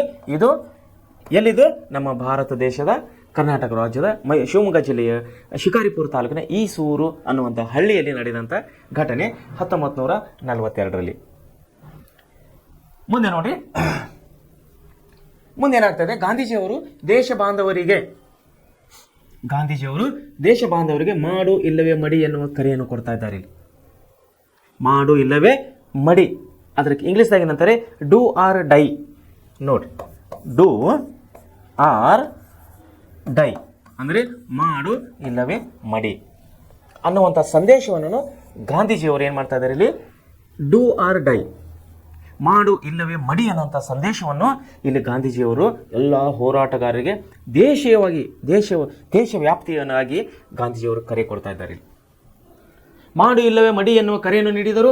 ಈ ಕರೆ ನೀಡಿದ ಹಿನ್ನೆಲೆ ಗಾಂಧೀಜಿ, ನೆಹರೂಜಿ, ಡಾಕ್ಟರ್ ರಾಜೇಂದ್ರ ಪ್ರಸಾದ್, ಅಬ್ದುಲ್ ಕಲಾಂ ಆಜಾದ್, ಸರ್ದಾರ್ ವಲ್ಲಭಾಯ್ ಪಟೇಲ್, ಆಚಾರ್ಯ ಕೃಪಲಾನಿ, ಕಸ್ತೂರ್ಬಾ ಗಾಂಧಿ ಮೊದಲಾದ ನಾಯಕರು ಬ್ರಿಟಿಷ್ ಸರ್ಕಾರವು ಬಂಧಿಸಿ ಜೈಲಿನಲ್ಲಿಟ್ಟಿತ್ತು. ನೋಡಿ, ಏನಾಗ್ತದೆ? ಒಂದು, ಅಲ್ಲಿ 2ನೇ ಮಹಾಯುದ್ಧ ನಡೀತಾ ಇದೆ ಯುರೋಪಿನಲ್ಲಿ, ಜರ್ಮನಿ ಮತ್ತು ಇಂಗ್ಲೆಂಡ್ ವಿರುದ್ಧವಾಗಿ. ಬ್ರಿಟಿಷರು ಅಂತ ಇದ್ದಾರೆ, ನಿಮಗೆ ನಾವು ಸ್ವಾತಂತ್ರ್ಯ ಕೊಡ್ತೀವಿ, ಸಂವಿಧಾನ ರಚನೆ ಮಾಡ್ಕೊರಿ. ಸಂವಿಧಾನದಲ್ಲಿ ನಿಮ್ಮ ದೇಶದ ಪ್ರಾದೇಶಿಕ ರಾಜರು, ಪ್ರಾದೇಶಿಕ ಅರಸರು ದೇಶಕ್ಕೆ ಸೇರಬೇಕು, ಸೇರಬಾರ್ದು ಅನ್ನುವಂಥ ಆಪ್ಷನ್, ಇಚ್ಛೆ ಅವ್ರಿಗೆ ಕೊಡ್ರಿ ಅಂತ ಹೇಳಿ ಬ್ರಿಟಿಷ್ ಸರ್ಕಾರ ಹೇಳ್ತಾ ಇದೆ. ಇದು ಒಪ್ಪದಂತಹ ಗಾಂಧೀಜಿಯವರು ಏನು ಮಾಡಿದ್ರು? ಕ್ವಿಟ್ ಇಂಡಿಯಾ ಚಳವಳಿಗೆ ಕರೆ ಕೊಡ್ತಾ ಇದ್ದಾರೆ 1942ರಲ್ಲಿ. ಇದರ ಅಂಗವಾಗಿ, ಅಂದರೆ ಒಂದು ವೇಳೆ ಗಾಂಧೀಜಿಯವರು ಅವ್ರ ಮಾತಿಗೆ ಒಪ್ಕೊಂಡ್ರೆ ಆಯ್ತಪ್ಪ, ದೇಶದ ಎಲ್ಲ ರಾಜರುಗಳು ನಮ್ಮ ದೇಶಕ್ಕೆ ಭಾಗವಹಿಸ್ತಾರೋ ಬಿಡ್ತಾರೋ ಅವ್ರಿಗೆ ಆಪ್ಷನ್ ಕೊಡ್ರಿ, ಎಷ್ಟು ಜನ ಬರ್ತಾರೋ ಬರಲಿ, ಬೇಡ ಆದರೂ ಬಿಟ್ಟು ಹೋಗ್ಲಿ ಅನ್ನೋಂಥ ಒಂದು ಆಪ್ಷನ್ ಏನಾದರೂ ಕೊಟ್ಟಿದ್ದೇ ಆದರೆ ಇವತ್ತಿನ ನಾವು ಅಖಂಡ ಭಾರತವನ್ನು ಕಾಣಲಿಕ್ಕೆ ಸಾಧ್ಯ ಇದ್ದಿಲ್ಲ. ಅಖಂಡ ಭಾರತವನ್ನು ಕಾಣಲಿಕ್ಕೆ ನಾವು ಇವತ್ತು ಸಾಧ್ಯ ಇದ್ದಿಲ್ಲ. ಹಂಚಿ ಹೋಗ್ತಾ ಇತ್ತು, ಪ್ರಾದೇಶಿಕವಾಗಿ ರಾಜ್ಯಗಳು ಹಂಚಿ ಹೋಗ್ತಾ ಇದ್ದು. ಕೇವಲ 2 ರಾಜ್ಯಗಳು, ಹೈದರಾಬಾದ್ ಕರ್ನಾಟಕನ ನಿಜಾಮ ಮತ್ತು ಜಮ್ಮು ಕಾಶ್ಮೀರದ ರಾಜನು ಇಬ್ಬರು ಕೇವಲ ಒಪ್ಪದೇ ಇದ್ದಾಗ ಎಂಥ ದುರ್ಘಟನೆಗಳು. ಇವತ್ತಿಗೂ ಕೂಡ ನಾವು ಕಾಶ್ಮೀರ ಬಿಕ್ಕಟ್ಟನ್ನು ಕಾಣ್ತಾ ಇದ್ದೀವಿ. ಕಾಶ್ಮೀರಿ ಸಮಸ್ಯೆಯನ್ನು ನಾವು ಇವತ್ತಿಗೆ ಬಗೆಹರಿಸಲಿಕ್ಕೆ ಆಗ್ತಾ ಇಲ್ಲ. ಎಷ್ಟೋ ಜನರು ತಮ್ಮ ಜೀವನದ ಪ್ರಾಣವನ್ನು ಕಳೆದುಕೊಳ್ತಾ ಇದ್ದಾರೆ. ಇವತ್ತಿಗೂ ಕೂಡ ಪ್ರಾಣ ಹತ್ಯೆಗಳು ನಿಲ್ತಾ ಇಲ್ಲ. ಬಂದೂಕು, ಬಾರುದು, ಬಾಂಬುಗಳು ಇವತ್ತಿಗೂ ಕೂಡ ನಿಲ್ತಾ ಇಲ್ಲ ಜಮ್ಮು ಕಾಶ್ಮೀರ, ಲಡಾಖ್ ಪ್ರದೇಶಗಳಲ್ಲಿ. ಕಾರಣ ಅವತ್ತಿನ ಕಾಶ್ಮೀರದಲ್ಲಿದ್ದಂಥ ರಾಜ ಹರಿ ಸಿಂಗ್ ಅವನು ನಮ್ಮ ಭಾರತದ ಅವನ ಸ್ಥಾನದ ಸಾಮ್ರಾಜ್ಯ ಎಲ್ಲಿವರೆಗಿತ್ತು ಅಂತ ಹೇಳದೆ ಪಲಾಯನ ಮಾಡಿ ಓಡಿ ಹೋಗ್ತಾನವನು. ಸ್ವಾತಂತ್ರ್ಯ ಸಂಗ್ರಾಮದ ಸ್ವಾತಂತ್ರ್ಯದ ಸಮಯದಲ್ಲಿ ಅವನು ಒಂದೇ ವೇಳೆ ಏನಾದರೆ ಈ ಏರಿಯಾಲಿಂದ ಇಲ್ಲಿವರೆಗೆ ನನ್ನ ಸಾಮ್ರಾಜ್ಯ ಇದೆ ಅಂತ ಹೇಳಿ ಹೋದರೆ ಇವತ್ತು ಕಾಶ್ಮೀರ ಸಮಸ್ಯೆ ನಮ್ಮನ್ನು ಕಾಡ್ತಾ ಇದ್ದಿಲ್ಲ. ಸೊ ಇದನ್ನರಿತ ಗಾಂಧೀಜಿಯವರು ಬ್ರಿಟಿಷರ 1935ರ ಭಾರತ ಶಾಸನ ಸಭೆಗೆ ಅವರು ಒಪ್ತಾ ಇಲ್ಲ. 1935ರ ಭಾರತದ ಕಾಯ್ದೆಗೆ ಅವರು ಒಪ್ತಾ ಇದ್ದಿಲ್ಲ. ಬದಲಾಗಿ ಕ್ವಿಟ್ ಇಂಡಿಯಾ ಚಳವಳಿ, ಭಾರತನ ಬಿಟ್ಟು ಹೋಗ್ರಿ ನೀವು ಅಂತ ಹೇಳಿ ಗಾಂಧೀಜಿಯವರು ಏನು ಮಾಡಿಕೊಟ್ರು? ಇಡೀ ಭಾರತ ದೇಶಕ್ಕೆ ಕರೆಯನ್ನು ಕೊಡ್ತಾ ಇದ್ದಾರೆ. ಕ್ವಿಟ್ ಇಂಡಿಯಾ ಚಳವಳಿ, ಭಾರತವನ್ನು ಬಿಟ್ಟು ತೊಲಗ್ರಿ ಅವಾಗ ಏನು ಮಾಡ್ತಾ ಇದ್ದಾರೆ, ಡೂ ಆರ್ ಡೈ, ಮಾಡು ಇಲ್ಲವೇ ಮಡಿ ಅನ್ನುವಂತಹ ಒಂದು ಸಂದೇಶವನ್ನು ಇಡೀ ದೇಶಕ್ಕೆ ನಮ್ಮ ನಾಯಕರು ಅಂದರೆ ಗಾಂಧೀಜಿಯವರು ಕೊಡ್ತಾ ಇದ್ದಾರೆ. ಅದರಲ್ಲಿ ಏನಾಯಿತು, ಮಹಾತ್ಮ ಗಾಂಧೀಜಿಯವರು, ಪಂಡಿತ್ ಜವಾಹರ್ಲಾಲ್ ನೆಹರು ಅವರು, ಡಾಕ್ಟರ್ ರಾಜೇಂದ್ರ ಪ್ರಸಾದ್ ಅವರು, ಕೃಪಲಾನಿ ಅವರು, ಅಬ್ದುಲ್ ಕಲಾಂ ಅವರು, ಸರ್ದಾರ್ ವಲ್ಲಭಾಯ್ ಪಟೇಲ್ ಅವರು, ಕಸ್ತೂರ್ಬಾ ಗಾಂಧಿ ಅವರು ಎಲ್ಲರನ್ನು ಹಿಡ್ಕೊಂಡು ಬ್ರಿಟಿಷ್ ಸರ್ಕಾರ ಜೈಲಿನಲ್ಲಿ ಹಾಕ್ತಾ ಇದೆ. ಎಲ್ಲರಿಗೂ ಜೈಲಿನಲ್ಲಿ ಹಾಕ್ತಾ ಇದೆ. ಯಾಕಂದ್ರೆ ಇವರು ಹೋರಾಟಗಾರರನ್ನು ಇನ್ನೂ ಹೆಚ್ಚೆಚ್ಚಾಗಿ ಹೋರಾಟವನ್ನು ಪ್ರಚೋದನೆ ಮಾಡ್ತಾ ಇದ್ದಾರೆ, ಹೋರಾಟಕ್ಕೆ ಇನ್ನೂ ಹೆಚ್ಚಿಗೆ ಪ್ರೋತ್ಸಾಹ ಕೊಡ್ತಾ ಇದ್ದಾರೆ ಅನ್ಕೊಂಡು ಎಲ್ಲ ನಾಯಕರನ್ನು, ಮುಂಚೂಣಿ ನಾಯಕರನ್ನು ಜೈಲಿಗೆ ಹಾಕ್ತಾ ಇದೆ ಬ್ರಿಟಿಷ್ ಸರ್ಕಾರ. ಭಾರತೀಯ ರಾಷ್ಟ್ರೀಯ ಕಾಂಗ್ರೆಸ್ನ ಬಹುತೇಕ ನಾಯಕರು ಬಂಧನದಲ್ಲಿದ್ದ ಕಾರಣ ಭಾರತೀಯ ರಾಷ್ಟ್ರೀಯ ಕಾಂಗ್ರೆಸ್ಸೇತರ ಸಂಘಟನೆಗಳು ಮುಖ್ಯ ಭೂಮಿಕೆಯಲ್ಲಿ ಪಾಲ್ಗೊಂಡಿದ್ದವು. ಭಾರತೀಯ ರಾಷ್ಟ್ರೀಯ ಕಾಂಗ್ರೆಸ್ನ ಎಲ್ಲ ನಾಯಕರು, ಮುಂಚೂಣಿ ನಾಯಕರು ಜೈಲಿನಲ್ಲಿದ್ದಕ್ಕಾಗಿ ಇನ್ನು ಸಣ್ಣ ಪಕ್ಷಗಳು ಇದ್ದವಲ್ಲ, ಸ್ವತಂತ್ರ ಹೋರಾಟದಲ್ಲಿ ಭಾಗವಹಿಸಿದ ಇನ್ನೂ ಅನೇಕ ಚಿಕ್ಕ ಪಕ್ಷಗಳು ಮುಂಚೂಣಿಯಲ್ಲಿ ಬಂದವು. ಕಾರಣ ನಮ್ಮ ಸ್ವತಂತ್ರ ಹೋರಾಟ ನಾಯಕರು ಎಲ್ಲರೂ ಜೈಲಿನಲ್ಲಿದ್ದರು ಅವಾಗ. ಸೊ ಹೊಸ ನಾಯಕರುಗಳ ಉದಯಕ್ಕೆ ಈ ಹೋರಾಟವು ಎಡೆ ಮಾಡಿಕೊಟ್ಟಿತ್ತು. ನೋಡ್ರಿ, ಇದರಿಂದ ಏನಾಯ್ತು ರೀ, ಹೊಸ ನಾಯಕರಿಗೆ ಹೋರಾಟಗಳು ಬರಲಿಕ್ಕೆ, ಹೊಸ ನಾಯಕರಿಗೆ ಭಾಗವಹಿಸುವಂತೆ ಅನುವು ಮಾಡಿಕೊಟ್ಟಿತ್ತು ಕ್ವಿಟ್ ಇಂಡಿಯಾ ಚಳವಳಿ, ಭಾರತವನ್ನು ಬಿಟ್ಟು ತೊಲಗ್ರಿ ಅನ್ನುವಂಥ ಚಳವಳಿ. ಈ ಸಂದರ್ಭದಲ್ಲಿ ಚಳವಳಿಯ ನೇತೃತ್ವವನ್ನು ವಹಿಸಿದವರು ಜಯಪ್ರಕಾಶ್ ನಾರಾಯಣ ವಹಿಸಿಕೊಂಡು ಗಾಂಧೀಜಿಯವರನ್ನು ಜೈಲಿನ ಹಾಕಿದಾಗ, ನೆಹರು ಅವರನ್ನು ಜೈಲಿಗೆ ಹಾಕಿದಾಗ, ಪಂಡಿತ್ ಜವಾಹರ್ಲಾಲ್ ಸರ್ದಾರ್ ವಲ್ಲಭಾಯ್ ಪಟೇಲ್ ಅವರನ್ನು ಜೈಲಿಗೆ ಹಾಕಿದಾಗ ಜಯಪ್ರಕಾಶ್ ನಾರಾಯಣ ಅವರು ಬರ್ತಾ ಇದ್ದಾರೆ ಸ್ವತಂತ್ರ ಹೋರಾಟದ ಮುಂದಾಳತ್ವವನ್ನು ವಹಿಸಿಕೊಳ್ಳಲಿಕ್ಕೆ. ಇವರು ಕಾಂಗ್ರೆಸ್ನ ಸಮಾಜವಾದಿ ಬಣದ ಪ್ರಮುಖ ನಾಯಕರಾಗಿದ್ದರು. ಇವರು ಕಾಂಗ್ರೆಸ್ ಕಾರ್ಯಕರ್ತರೇ, ಅದರಲ್ಲಿ ಸಮಾಜವಾದಿ ಅಂತೇಳಿ ಇನ್ನೊಂದು ಬಣ. ಆ ಸಮಾಜವಾದಿ ಅಂದ್ರೆ ಏನಂದ್ರೆ ಅದು ದೊಡ್ಡ ವಿಷಯ, ದೊಡ್ಡ ಒಂದು ಪಾಠ. ಅದ್ರ ಬಗ್ಗೆ ನಿಮಗೆ ಇನ್ನೊಂದು ಸಮಯ ಸಿಕ್ಕಾಗ ಸಮಾಜವಾದಿ ಬಗ್ಗೆ ನಿಮಗೆ ಹೇಳ್ತೇನೆ ನಾನು. ಆದರೆ ಸಮಾಜವಾದಿ ಮನೋಭಾವನೆ ಇದ್ದಂತಹ ಜಯಪ್ರಕಾಶ್ ನಾರಾಯಣನು, ಆದರೆ ಇವರು ಕೂಡ ಕಾಂಗ್ರೆಸ್ ಕಾರ್ಯಕರ್ತರೇ ಆಗಿದ್ದಕ್ಕಾಗಿ ಇವರು ಚಳವಳಿಯ ನೇತೃತ್ವವನ್ನು ವಹಿಸಿಕೊಳ್ತಾ ಇದ್ದಾರೆ. ಇವರು ತಮ್ಮ ಬೆಂಬಲಿಗರನ್ನು ದೇಶದ ವಿವಿಧೆಡೆಗಳಲ್ಲಿ ಕ್ರಾಂತಿಕಾರಕ ಚಟುವಟಿಕೆಗಳಲ್ಲಿ ತೊಡಗಿದರು. ತನ್ನ ಬೆಂಬಲಿಗರು ತಗೊಂಡು ಇವರು ಏನು ಮಾಡ್ತಾ ಇದ್ದಾರೆ, ಜಯಪ್ರಕಾಶ್ ನಾರಾಯಣ ಅವರು ದೇಶದೆಲ್ಲೆಡೆ ಸಂಚಾರ ಮಾಡಿ ವಿವಿಧೆಡೆ ಅಂದರೆ ಎಲ್ಲಿ ಬೇಕಾದಲ್ಲಿ ಇವರು ಪ್ರತಿಭಟನೆಯನ್ನು ಮಾಡಲಿಕ್ಕೆ ಮುಂದೆ ಹೋಗ್ತಾ ಇದ್ದಾರೆ. ಬ್ರಿಟಿಷರ ವಿರುದ್ಧವಾಗಿ ಕ್ರಾಂತಿಕಾರಕ ಚಟುವಟಿಕೆಗಳಲ್ಲಿ ತೊಡಗ್ತಾ ಇದ್ದಾರೆ. ಸಮಾಜವಾದಿಗಳು ದ ಫ್ರೀಡಮ್ ಸ್ಟ್ರಗಲ್ ಫ್ರಂಟ್ ಎಂಬ ಡಾಕ್ಯುಮೆಂಟ್ ಮೂಲಕ ತಮ್ಮ ಕಾರ್ಯತಂತ್ರವನ್ನು ಅನುಷ್ಠಾನಕ್ಕೆ ತರ್ತಾ ಇದ್ದಾರೆ. ದ ಫ್ರೀಡಮ್ ಸ್ಟ್ರಗಲ್ ಫ್ರಂಟ್ ನೋಡಿ, ದಿ ಫ್ರೀಡಮ್ ಸ್ಟ್ರಗಲ್ ಫ್ರಂಟ್ ಅನ್ನಂತಹ ಒಂದು ದಾಖಲೆ ಅನ್ನಂಥದ್ದು ಇವರು ಬಿಡುಗಡೆಗೊಳಿಸ್ತಾ ಇದ್ದಾರೆ ಜಯಪ್ರಕಾಶ್ ನಾರಾಯಣ ಅವರು. ದ ಫ್ರೀಡಮ್ ಸ್ಟ್ರಗಲ್ ಫ್ರಂಟ್ ಎಂಬ ದಾಖಲೆ ಡಾಕ್ಯುಮೆಂಟ್ ಅನ್ನು ತಮ್ಮ ಮೂಲಕ ಕಾರ್ಯತಂತ್ರವನ್ನು ಅನುಷ್ಠಾನಕ್ಕೆ ತರ್ತಾ ಇದ್ದಾರೆ. ಈ ಮೂಲಕ ಅವರು ಕಾರ್ಮಿಕರಿಗೆ ತರಬೇತಿಯನ್ನು ನೀಡಿದರು. ಈ ಮೂಲಕವಾಗಿ ಕಾರ್ಮಿಕರಿಗೆ ತರಬೇತಿಯನ್ನು ಕೊಡ್ತಾ ಇದ್ದರು. ಜನತೆಗೆ ಹೋರಾಟದಲ್ಲಿ ಭಾಗವಹಿಸಲು ಕರೆ ನಿತ್ತರು, ಹಣವನ್ನು ಕ್ರೋಢೀಕರಿಸಿದರು. ಈ ಮೂಲಕವಾಗಿ ದಿಕ್ಕೆಟ್ಟ ಹೋರಾಟಕ್ಕೆ ದಿಕ್ಕೊಟ್ಟವರು ಇವರೇ. ಕುತೂಹಲದ ಸಂಗತಿ ಎಂದರೆ ಇದೇ ಸಂದರ್ಭದಲ್ಲಿ ಭಾರತದ ಸ್ವಾತಂತ್ರ್ಯಕ್ಕಾಗಿ ನಡೆದ ಹೋರಾಟವು ಭಾರತದ ಗಡಿಯ ಹೊರಗೂ ಪ್ರಾರಂಭಿಸಿತು. ಜಯಪ್ರಕಾಶ್ ನಾರಾಯಣ ಅವರು ಯಾವಾಗ ಕ್ರಾಂತಿಕಾರಿ ಹೋರಾಟಗಳ ಮೂಲಕ ಯಾವುದು ದ ಫ್ರೀಡಮ್ ಸ್ಟ್ರಗಲ್ ಫ್ರಂಟ್ ಅನ್ನುವಂಥ ದಾಖಲೆಯ ಮೂಲಕವಾಗಿ ಇಡೀ ದೇಶವ್ಯಾಪ್ತಿಯಾಗಿ ಹೋರಾಟಕ್ಕೆ ಕರೆ ಕೊಡ್ತಾ ಇದ್ದಾರೆ. ಇದರ ಫಲವಾಗಿ ಕೇವಲ ಭಾರತ ದೇಶ ಅಲ್ಲ, ಭಾರತೀಯರಿದ್ದಂಥ ಹೊರದೇಶದಲ್ಲಿದ್ದಂಥ ವಿದೇಶದಲ್ಲಿದ್ದಂಥ ಭಾರತೀಯರು ಕೂಡ ಬ್ರಿಟಿಷರ ವಿರುದ್ಧವಾಗಿ ದಂಗೆ ಹೇಳ್ತಾ ಇದ್ದಾರೆ. ಹಾಗೆ ಅದು ಹೇಗೆ ಹೇಳ್ತಾ ಇದ್ದಾರೆ ಅಂದರೆ, ಉದಾಹರಣೆಗಾಗಿ ಮೊನ್ನೆ ಹೇಳ್ತೀನಿ ನಾನು, ಇಸ್ರೇಲ್ ಮತ್ತು ಹಮಾಸ್ ಅಂದರೆ ಗಾಜಾ ಮಧ್ಯದಲ್ಲಿ ಕಳೆದ 3-4 ತಿಂಗಳ ಕೆಳಗಡೆ ನಾವು ಯುದ್ಧವನ್ನು ಕಾಣಿದ ಮಧ್ಯಪ್ರಾಚ್ಯ ಪ್ರದೇಶದಲ್ಲಿ, ಜಗತ್ತಿನ ಮಧ್ಯಪ್ರಾಚ್ಯದ ಪ್ರದೇಶದಲ್ಲಿ ನಾವು ಅಲ್ಲಿ ಯುದ್ಧವನ್ನು ಕಾಣಿದ್ದೇವೆ. ಅಲ್ಲಿ ಏನಾಗ್ತಾ ಇತ್ತು, ಇಸ್ರಾಯೇಲ್ನ ಪ್ರತಿಭಟನೆಯನ್ನು, ಇಸ್ರಾಯೇಲ್ನ ಯುದ್ಧ ನೀತಿಯನ್ನು ಖಂಡಿಸಿ ಜಗತ್ತಿನಾದ್ಯಂತ ಎಲ್ಲ ದೇಶಗಳಲ್ಲಿ ವಾಸಿಸುವಂಥ ಪ್ಯಾಲೆಸ್ತೇನರ ಬೆಂಬಲಿಗರು ಪ್ರತಿಭಟನೆಯನ್ನು ಮಾಡ್ತಾ ಇದ್ರು. ಅಂದರೆ ವಿರೋಧನೆ ವ್ಯಕ್ತಪಡಿಸ್ತಾ ಇದ್ರು. ಅದು ಅಮೆರಿಕದಲ್ಲಿ ಆಗಿತ್ತು ವಿರೋಧ, ಬ್ರಿಟನ್ನಲ್ಲಿ ಆಗಿತ್ತು, ನಮ್ಮ ಭಾರತ ದೇಶದಲ್ಲಿ ಕೂಡ ಇಸ್ರಾಯೇಲರ ವಿರುದ್ಧವಾಗಿ ಪ್ರತಿಭಟನೆಗಳು, ಪ್ರೊಟೆಸ್ಟ್ಗಳು, ಹೋರಾಟಗಳು, ಕರೆಗಳು ನಡೆದಿದ್ದು. ಸೇಮ್ ಅದೇ ಮಾದರಿಯಲ್ಲಿ ಯಾವ ರೀತಿಯಲ್ಲಿ ಮಧ್ಯಪ್ರಾಚ್ಯದಲ್ಲಿ ಮೊನ್ನೆ ಇಸ್ರಾಯೇಲದ ವಿರುದ್ಧವಾಗಿ ಹೇಗೆ ವಿರೋಧವನ್ನು ವ್ಯಕ್ತಪಡಿಸಿದರೋ ಅದೇ ರೀತಿ ಆವತ್ತಿನ ಕಾಲದಲ್ಲಿ ಅಂದರೆ 1942ರಲ್ಲಿ ಭಾರತದ ಮೇಲೆ ನಡೆಸುವಂಥ ದೌರ್ಜನ್ಯದ ವಿರುದ್ಧವಾಗಿ ವಿದೇಶದಲ್ಲಿ ಇರುವಂತಹ ನಮ್ಮ ಭಾರತೀಯರು ಆಯಾ ದೇಶದಲ್ಲಿ ಅಂದರೆ ಅವರವರ ದೇಶದಲ್ಲಿ ಬ್ರಿಟಿಷರ ಒಂದು ದಬ್ಬಾಳಿಕೆಗೆ ವಿರೋಧವನ್ನು ವ್ಯಕ್ತಪಡಿಸ್ತಾ ಇದ್ದಾರೆ. ಭಾರತವನ್ನು ಬಿಟ್ಟು ಹೋಗ್ರಿ ಅಂತೇಳಿ ಅವರು ಕೂಡ ಪ್ರೇರಣೆ ಕೊಡ್ತಾ ಇದ್ದಾರೆ. ಅದಕ್ಕೆ ಸ್ಫೂರ್ತಿ ಕೊಟ್ಟವರು ನಮ್ಮ ಜಯಪ್ರಕಾಶ್ ನಾರಾಯಣ ಅವರು. ಕ್ರಾಂತಿಕಾರಿ ಹೋರಾಟದ ಮೂಲಕವಾಗಿ ಡಾಕ್ಯುಮೆಂಟ್ ಅನ್ನೇ ಬಿಡುಗಡೆ ಮಾಡ್ತಾ ಇದ್ದಾರೆ ಅವರು, ದ ಫ್ರೀಡಮ್ ಸ್ಟ್ರಗಲ್ ಫ್ರಂಟ್ ಅನ್ನೋದು. ನೋಡಿ, ಈ ದಿಶೆಯಲ್ಲಿ ಸುಭಾಷ್ ಮುಂದೆ ಏನಾಗ್ತದ್ರಿ, ಇದೇ ಸಂದರ್ಭದಲ್ಲಿ ಭಾರತ ಸ್ವಾತಂತ್ರ್ಯಕ್ಕಾಗಿ ನಡೆದ ಹೋರಾಟವು ಭಾರತ ಗಡಿ ಹೊರಗೆ ಅಂದರೆ ವಿದೇಶದಲ್ಲಿ ಕೂಡ ಈ ಸ್ವತಂತ್ರ ಹೋರಾಟವು ವ್ಯಾಪಿಸಿತು. ಈ ದಿಶೆಯಲ್ಲಿ ಸುಭಾಷ್ ಚಂದ್ರ ಬೋಸ್ ಅವರ ಪ್ರಯತ್ನ ಅದ್ವಿತೀಯವಾದುದು.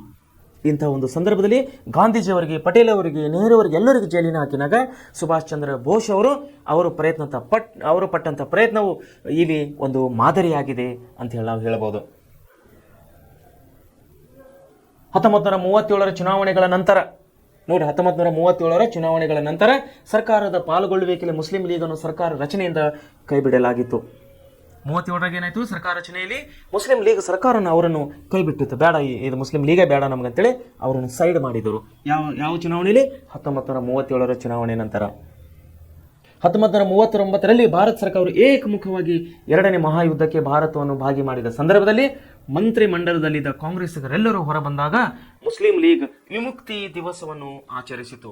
ಹೀಗಾಗಿ ಮುಸ್ಲಿಂ ಲೀಗ್ ಭಾರತ ಬಿಟ್ಟು ತೊಲಗಿ ಆಂದೋಲನದಲ್ಲಿ ಭಾಗವಹಿಸಲಿಲ್ಲ. ಅದು ಭಾರತದ ವಿಭಜನೆಯ ಪ್ರಸ್ತಾಪವನ್ನು ಮುಂದಿಟ್ಟಿತ್ತು.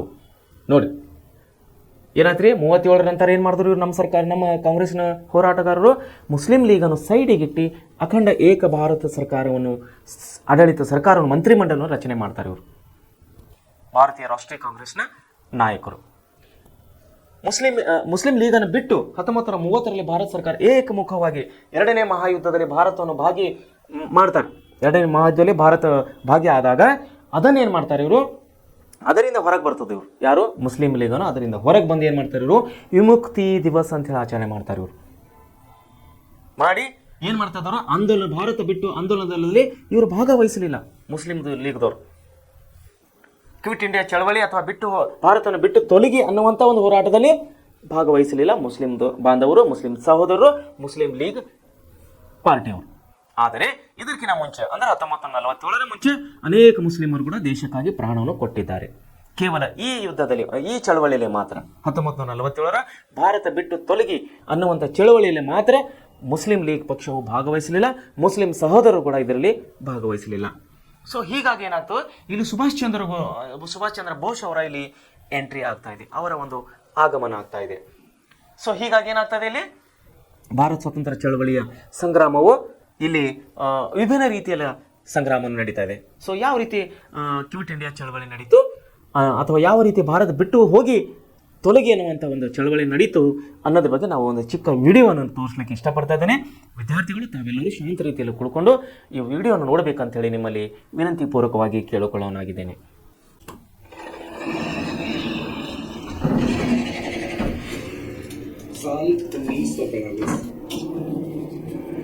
दुनिया में दूसरा विश्व युद्ध अपने चरम पर था और ब्रिटिश सरकार चाहती थी कि भारत और भारतीयों की इस युद्ध में सक्रिय भागीदारी हो.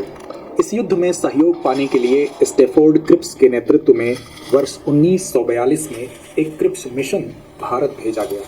सक्रिय सहयोग के बदले कांग्रेस ने यह मांग की कि वास्तविक शक्ति तुरंत भारतीयों को सौंपी जाए, लेकिन क्रिप्स मिशन और कांग्रेस के बीच बातचीत टूट गई क्योंकि ब्रिटिश सरकार ने कांग्रेस की मांगों को अस्वीकार कर दिया.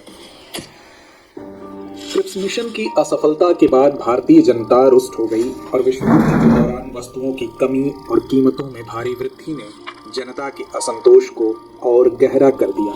जनता के इस असंतोष को गांधी जी भली भांति समझ रहे थे और इसी को ध्यान में रखते हुए भारतीय स्वाधीनता के लिए और सक्रिय रूप से प्रयास करने लगे. इसी क्रम में गांधी जी ने एक प्रस्ताव तैयार किया जिसमें अंग्रेजों से तुरंत भारत छोड़ने तथा जापानी आक्रमण होने पर भारतीयों से अहिंसक असहयोग का आह्वान किया गया. परिणाम स्वरूप कांग्रेस कार्य समिति ने 14 जुलाई 1942 को वर्धा में अपनी बैठक बुलाई, जिसमें गांधी जी के संघर्ष के निर्णय को स्वीकृति दे दी गई. जिसके बाद महात्मा गांधी ने 8 अगस्त 1942 को मुंबई के ग्वालिया टैंक मैदान में ऐतिहासिक भारत छोड़ो आंदोलन की शुरुआत की, जिसे अगस्त क्रांति के नाम से भी जाना जाता है. यह भारतीय स्वतंत्रता संग्राम की आखिरी लड़ाई थी जिसने ब्रिटिश साम्राज्य की नींव को हिलाकर रख दिया. इस आंदोलन में विभिन्न वर्गों को गांधी जी द्वारा निर्देश दिए गए, जिनकी घोषणा ग्वालियर टैंक में ही कर दी गई। जैसे सरकारी सेवक नौकरी न छोड़ें परंतु कांग्रेस के प्रति अपनी निष्ठा की घोषणा कर दें, सैनिक अपने देशवासियों पर गोली चलाने से इनकार कर दें, छात्र पढ़ाई तभी छोड़ें जब आजादी हासिल होने तक अपने इस निर्णय पर अटल रह सके। यदि कोई जमींदार सरकार विरोधी हो तो कृषक पारस्परिक हित के आधार पर तय किया गया लगान अदा करते रहें, किंतु यदि कोई जमींदार सरकार समर्थक हो तो उसे लगान अदा करना बंद कर दें और राजा महाराजा जनता को सहयोग करें तथा अपनी प्रजा की संप्रभुता स्वीकार करें। देशी रियासतों के लोग शासकों का सहयोग तभी करें जब वे सरकार विरोधी हों तथा सभी स्वयं को राष्ट्र का एक अंग घोषित करें। इसी अवसर पर गांधी जी ने अपने भाषण के दौरान लोगों से कहा कि एक छोटा सा मंत्र मैं आपको देता हूं जिसे आप अपने हृदय में अंकित कर सकते हैं और प्रत्येक सांस में व्यक्त कर सकते हैं। यह मंत्र है करो या मरो, अर्थात या तो हम भारत को आजाद कराएंगे या इस प्रयास में अपनी जान दे देंगे, अपनी गुलामी का स्थायित्व देखने के लिए जिंदा नहीं रहेंगे। उन्होंने कहा हमारी मांग है भारत की पूर्ण स्वतंत्रता। यह भाषण आग की तरह पूरे देश में फैल गया और हर एक भारतीय के दिल में आजादी की लौ जल उठी। इस आंदोलन के दौरान गांधी जी तथा कांग्रेस के मुख्य नेताओं को गिरफ्तार कर लिया गया। गांधी जी को गिरफ्तार कर पूना के आगा खां पैलेस में रखा गया। कांग्रेस को गैर कानूनी संस्था घोषित कर उसकी सारी संपत्ति को जब्त कर लिया गया। साथ ही कांग्रेस कार्यकारिणी के अन्य सदस्यों को गिरफ्तार कर अहमदनगर जेल में रखा गया। डॉक्टर राजेंद्र प्रसाद को पटना बांकीपुर जेल में नजरबंद कर दिया गया। जयप्रकाश नारायण को गिरफ्तार कर हजारीबाग सेंट्रल जेल में रखा गया, जो बाद में जेल की दीवार फांद कर फरार हो गए तथा आजाद दस्ता भूमिगत कार्रवाई नामक दल का गठन किया एवं भूमिगत होकर आंदोलन चलाते रहे। कई नेता ऐसे भी थे जो अंग्रेजों के कई बार प्रयास करने के बावजूद गिरफ्तार नहीं हो पाए, जिनमें ग्रैंड ओल्ड लेडी के रूप में जानी जाने वाली अरुणा आसफ अली भी थी, जिन्होंने 9 अगस्त 1942 को मुंबई के ग्वालियर टैंक मैदान में तिरंगा फहराकर भारत छोड़ो आंदोलन का बिगुल बजा दिया। सितंबर 1942 के बाद बढ़ते हुए ब्रिटिश दमन के विरुद्ध यह आंदोलन भूमिगत हो गया। गिरफ्तारी से बचे नेता जयप्रकाश नारायण, राम मनोहर लोहिया, अच्युत पटवर्धन, सुचेता कृपलानी आदि ने भूमिगत रहते हुए आंदोलन का नेतृत्व किया। बंबई में उषा मेहता ने सर्वप्रथम रेडियो का प्रसारण किया और कांग्रेस की रणनीतिक कार्रवाइयों और महत्वपूर्ण सूचनाओं को जनता तक पहुंचाया। गांवों और कस्बों में भूमिगत आंदोलन शुरू हो गए। नेता गुप्त रूप से अपनी गतिविधियों को संचालित करने लगे। उन्होंने गुप्त सभाएं की, बम विस्फोट किए और सरकारी संचार व्यवस्था को बाधित किया। गांधी जी के इस आह्वान के बाद देश के कोने कोने से लोगों ने ब्रिटिश सरकार के खिलाफ संघर्ष की जंग छेड़ दी। विद्यार्थियों ने स्कूल कॉलेज छोड़कर सत्याग्रह में भाग लिया। महिलाएं भी इस आंदोलन में सक्रिय रूप से शामिल हुईं। ब्रिटिश सरकार ने इस आंदोलन को कुचलने के लिए कठोर कदम उठाए और कई जगहों पर ब्रिटिश सरकार ने गोलियां चलवाई। तो यह आंदोलन हिंसात्मक हो गया और सरकारी दफ्तरों, रेलवे स्टेशनों और टेलीग्राफ ऑफिसों पर हमले होने लगे। अनेक जगहों पर रेल की पटरियां उखाड़ी गईं और स्टेशनों में आग लगा दी गई, जिनमें अनेक निर्दोष लोग मारे गए। किंतु इस सबके बावजूद आंदोलन की तीव्रता कम नहीं हुई। महाराष्ट्र, उत्तर प्रदेश, बिहार, बंगाल, पंजाब और असम जैसे राज्यों में इस आंदोलन की गूंज सुनाई देने लगी। किसानों, मजदूरों, विद्यार्थियों और महिलाओं ने इस आंदोलन में बढ़ चढ़कर हिस्सा लिया। भारत छोड़ो आंदोलन की खासियत यह थी कि इस आंदोलन में महिलाओं ने बढ़ चढ़कर हिस्सा लिया और पुरुषों की बराबरी करते हुए इसका नेतृत्व भी किया। यह आंदोलन इसलिए भी खास था कि इसने भारतीय राजनीति की आधारशिला रखी। आंदोलन के दौरान 1942 से 1944 तक भारत के विभिन्न हिस्सों में लोगों को गिरफ्तार किया गया। कई प्रमुख नेताओं को जेल में ही यातनाएं दी गईं, परंतु भारतीय जनता ने हार नहीं मानी। उनके हृदय में स्वतंत्रता की ज्वाला जलती रही। आंदोलन ने ब्रिटिश सरकार को यह स्पष्ट संकेत दे दिया कि भारतीय जनता अब और ब्रिटिश शासन को बर्दाश्त करने के लिए तैयार नहीं है। यह आंदोलन भारतीय स्वतंत्रता संग्राम का निर्णायक मोड़ साबित हुआ। यद्यपि यह आंदोलन तत्काल स्वतंत्रता दिलाने में सफल नहीं हुआ, लेकिन इसने ब्रिटिश सरकार को यह एहसास करा दिया कि उनका साम्राज्य अब अधिक समय तक नहीं टिक सकता। वर्ष 1945 में विश्व युद्ध समाप्त होने के बाद ब्रिटिश सरकार पर भारतीय जनता की स्वतंत्रता की मांग को मानने का दबाव बढ़ गया। अंततः 15 अगस्त 1947 को भारत स्वतंत्र हुआ और भारतीय तिरंगा लाल किले पर फहराया गया। इस प्रकार भारत छोड़ो आंदोलन ने भारतीय स्वतंत्रता संग्राम में एक महत्वपूर्ण भूमिका निभाई। यह आंदोलन भारतीय जनता की अटूट इच्छा शक्ति और उनके साहस का प्रतीक है। भारत छोड़ो आंदोलन ने भारतीय स्वतंत्रता संग्राम इतिहास में एक अमिट छाप छोड़ी है, जिसे कभी भी भुलाया नहीं जा सकता। यह हमारी आज़ादी की लड़ाई का एक ऐसा अध्याय है जिसमें वीर सपूतों और कई देशवासियों ने अपने प्राणों की आहुति दी, जो हमें हमेशा सभी के बलिदानों की याद दिलाता रहेगा। ಸೊ ವಿದ್ಯಾರ್ಥಿಗಳೇ, ಇಷ್ಟೊತ್ತು ನಾವು ನೋಡಿದ್ದು 1942ರ ಭಾರತ ಬಿಟ್ಟು ತೊಲಗಿ ಅಥವಾ ಕ್ವಿಟ್ ಇಂಡಿಯಾ ಚಳುವಳಿ ಬಗ್ಗೆ ನಾವು ಇವಾಗ ಒಂದು ಚಿಕ್ಕ ವಿಡಿಯೋವನ್ನು ನೋಡಿದ್ದೇವೆ. ಇದರ ಉದ್ದೇಶ ಒಂದೇ ಆಗಿತ್ತು, ಭಾರತ ದೇಶಕ್ಕಾಗಿ ಸ್ವಾತಂತ್ರ್ಯಕ್ಕಾಗಿ ಗಾಂಧೀಜಿಯವರು ಕರೆ ಕೊಟ್ಟಂತಹ ಭಾರತ ಬಿಟ್ಟು ತೊಲಗಿ ಮತ್ತು ಮಾಡು ಇಲ್ಲವೇ ಮಡಿ, ಡೂ ಆರ್ ಡೈ ಅನ್ನುವಂಥ ಸಂದೇಶವನ್ನು ಕೊಟ್ಟಿದ್ದರು. ಆ ಸಂದೇಶವು ಏನಾಗಿತ್ತು, ಇಡೀ ದೇಶದಲ್ಲಿ ಹೋರಾಟದ ಕಿಚ್ಚವನ್ನು ತೀವ್ರವಾಗಿ ಹೋರಾಡಿತು.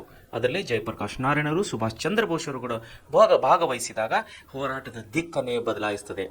ಸೊ ಈ ರೀತಿ ನಮ್ಮ ಸ್ವತಂತ್ರ ಹೋರಾಟದಲ್ಲಿ ಅತ್ಯಂತ ಪ್ರಮುಖ ಘಟ್ಟವಾದಂಥ 1942ರ ಕ್ವಿಟ್ ಇಂಡಿಯಾ ಚಳವಳಿ ಅಥವಾ ಭಾರತ ಬಿಟ್ಟು ತೊಲಗಿ ಅನ್ನುವಂಥ ಚಳವಳಿ ವಿಷಯವಾಗಿ ನಾವು ಇವತ್ತು ವಿಷಯವನ್ನು ವಿವರವಾಗಿ ಅಂದರೆ ಕೂಲಂಕುಷವಾಗಿ ನಾವು ಇವತ್ತು ಅಭ್ಯಾಸ ಮಾಡಿದ್ದೀವಿ.